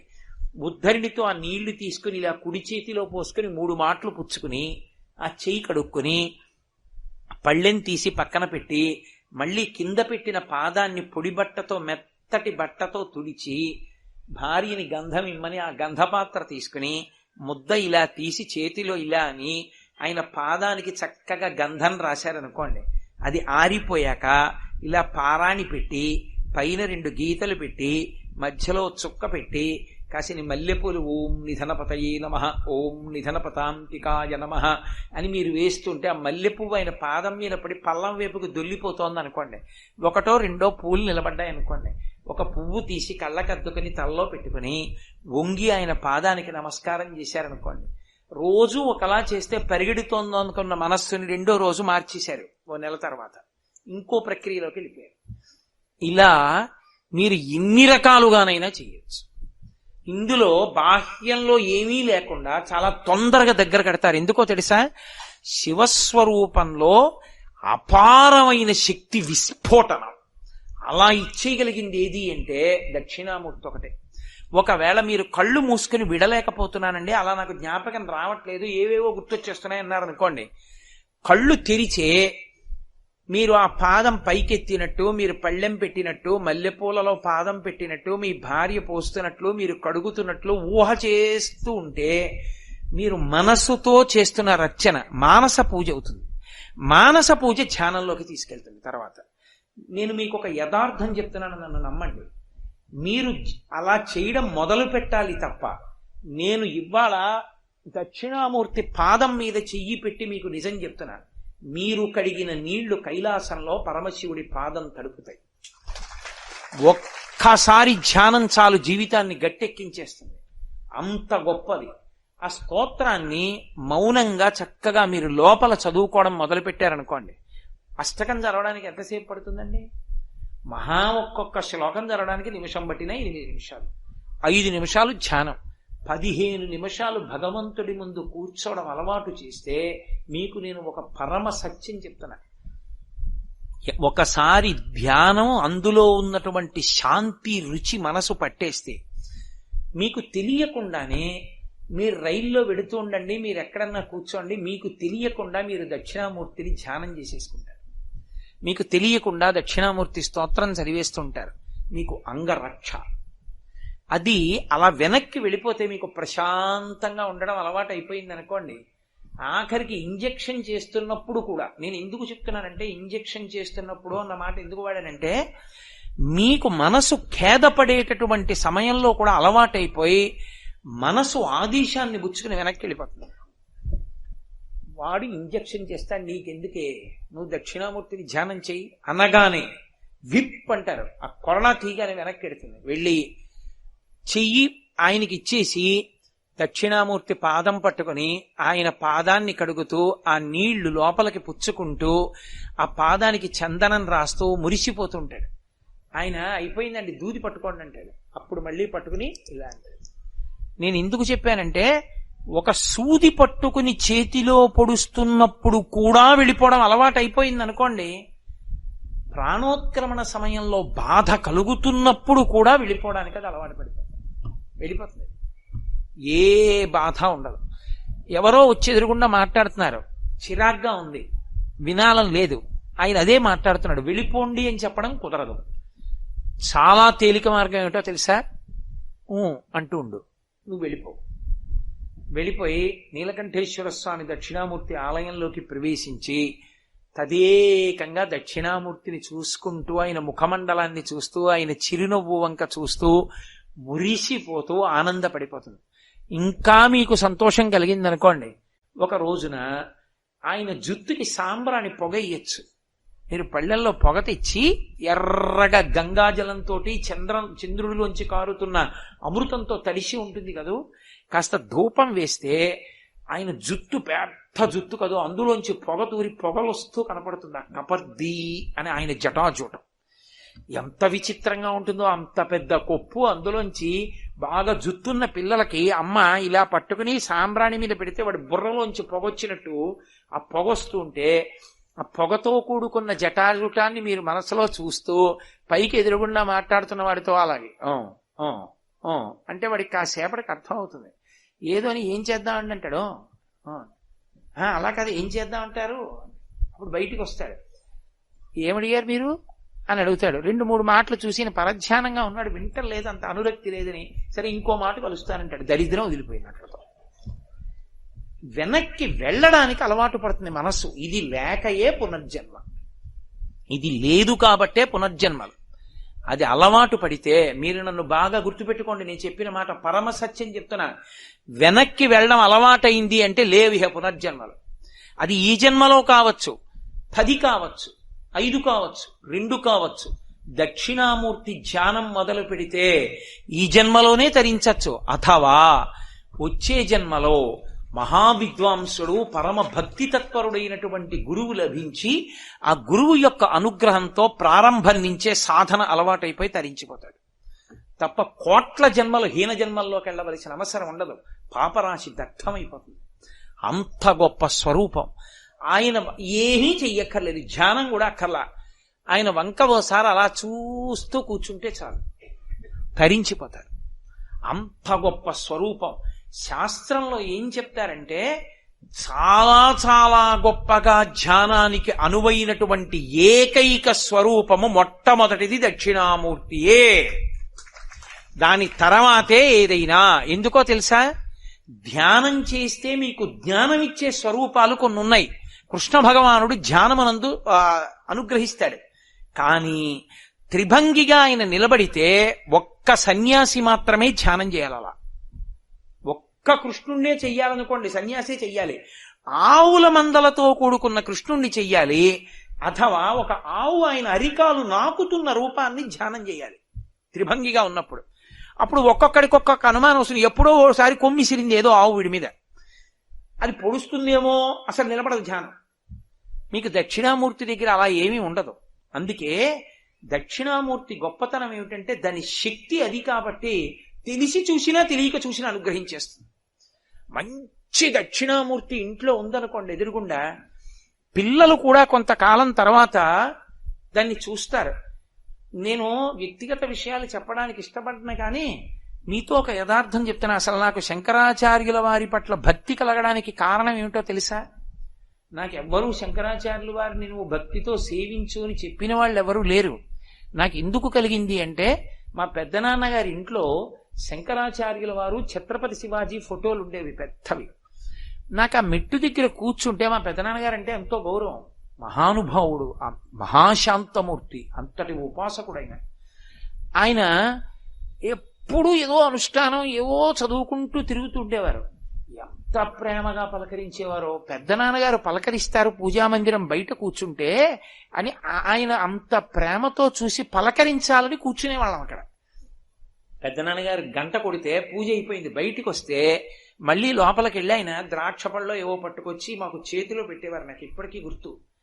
పెట్టి పెద్ద పెద్ద అరిచేతులు పెట్టి, ఏరా నాన్న బాగా చదువుకుంటున్నావా, ఏం చూస్తున్నావు అనేవారు తప్ప ఏరా అండం గాని గట్టిగా మాట్లాడడం గాని నిందించడం గాని నేను ఇప్పుడు ఎరగను. అటువంటి ఆయన ఎదురుగుండా శంకర్లు ఉండేవారు. ఏమిటి ఆ పులిబొమ్మ ఏమిటి, ఆ చర్మం ఏమిటి, ఆయన ఏమిటి, ఆ కళ్ళు ఏమిటి, ఎంత బాగుంటారో, ఎవరైనా ఎక్కడుంటారీనా అనిపించేది. మా పెద్ద నాన్నగారిని ఓసారి అడిగా, ఎవరండి పెద్ద నాన్నగారండి ఆయన అన్నాను. అంటే ఆయన అన్నారు, ఆయన ఎవరో చెప్పాలి అంటే ఆయనే చెప్పాలి, నువ్వు ఆయన్ని చూస్తూ ఉండు చాలన్నారు. ఆయన్నే చూస్తూ ఉండేవాడిని. బహుశः ఆ పుణ్యమే శంకరాచార్యుల వారి గురించి చెప్పగలిగిన అదృష్టాన్ని నాకు కట్టబెట్టింది. దక్షిణామూర్తి కూడా అంతే. మీ పిల్లలు రోజు వెళ్ళి దక్షిణామూర్తి ముందు ఒక్క 2 నిమిషాలు కూర్చుని మాట్లాడకుండా మౌనంగా ఇన్ని చూసి వెళ్ళిపోవడం అలవాటు చేసుకున్నారనుకోండి, జీవితంలో ఒక కీలకమైన మలుపులో ఆయన ఆదుకుంటాడు, ఆదుకుని గట్టెక్కించేస్తాడు. దక్షిణామూర్తే. శైవాగమంలో ఇక అటువంటి మూర్తి లేదు. అంత గొప్ప మూర్తి. స్త్రీలు, పురుషులు, పిల్లలు అందరికీ అనువైన మూర్తి ఒక్క దక్షిణామూర్తియే. అటువంటి మహానుభావుడికి అధివాసాలు జరుగుతున్నాయంటే తేజస్సుని పుంజుకుంటున్నాడు. ఒక పక్క తేజస్సు పుంజుకుంటాడు, రెండవ పక్క దోషాలని వదిలిపెడతాడు. దోషం ఎక్కడిది? ఆయన మీదే కూర్చుని చెక్కుతారు ఉలిపెట్టి. ఆ ఉలిపెట్టి కొట్టిన దెబ్బలు, చెక్కినటువంటి దెబ్బలు, శిల్పి ఎక్కి కూర్చున్నప్పుడు పాదతాడనము, ఆయన్ని తీసుకొచ్చినప్పుడు, ఆయన్ని క్రేన్తో పట్టుకున్నప్పుడు ఈ దోషాలన్నీ పోగొట్టి సంపూర్ణ తేజస్సిద్ధ్యర్థం ప్రాణ శక్తి ఆయన యందు నిలబడడానికి అధివాసం చేస్తారు. ఆ మంత్ర శబ్దం యొక్క శక్తి ఆ పదార్థంలోకి వెడుతుంది. ఆ పదార్థమునందు ఆయన అధివసించి ఉంటే అందులోంచి మూర్తి లాక్కుంటాడు. లాక్కుని అమ్మ కడుపులో పిల్లాడు ఏర్పడినట్టు ఏర్పడతాడు. ఇవాళ మహానుభావుడు జలాధివాసం చేశాడు. పొద్దున్న మంత్రపురస్సరంగా నీళ్లు పోశారు, తొట్లో ఉన్నాడు. ఇప్పుడు క్షీరాధివాసం చేయిస్తారు. శైవంలో ఆవు పాలతో శివుడు తడుస్తుండగా చూడ్డం అంటే మహద్భాగ్యం. జ్ఞానమంతా ఆవుపాలి. అందున దక్షిణామూర్తికి క్షీరాధివాసం జరగడం అంటే పరమాద్భుతం అన్నమాట. అది జన్మాంతరాల్లో తప్ప దొరకదు. అది అవకాశం కలగదలా.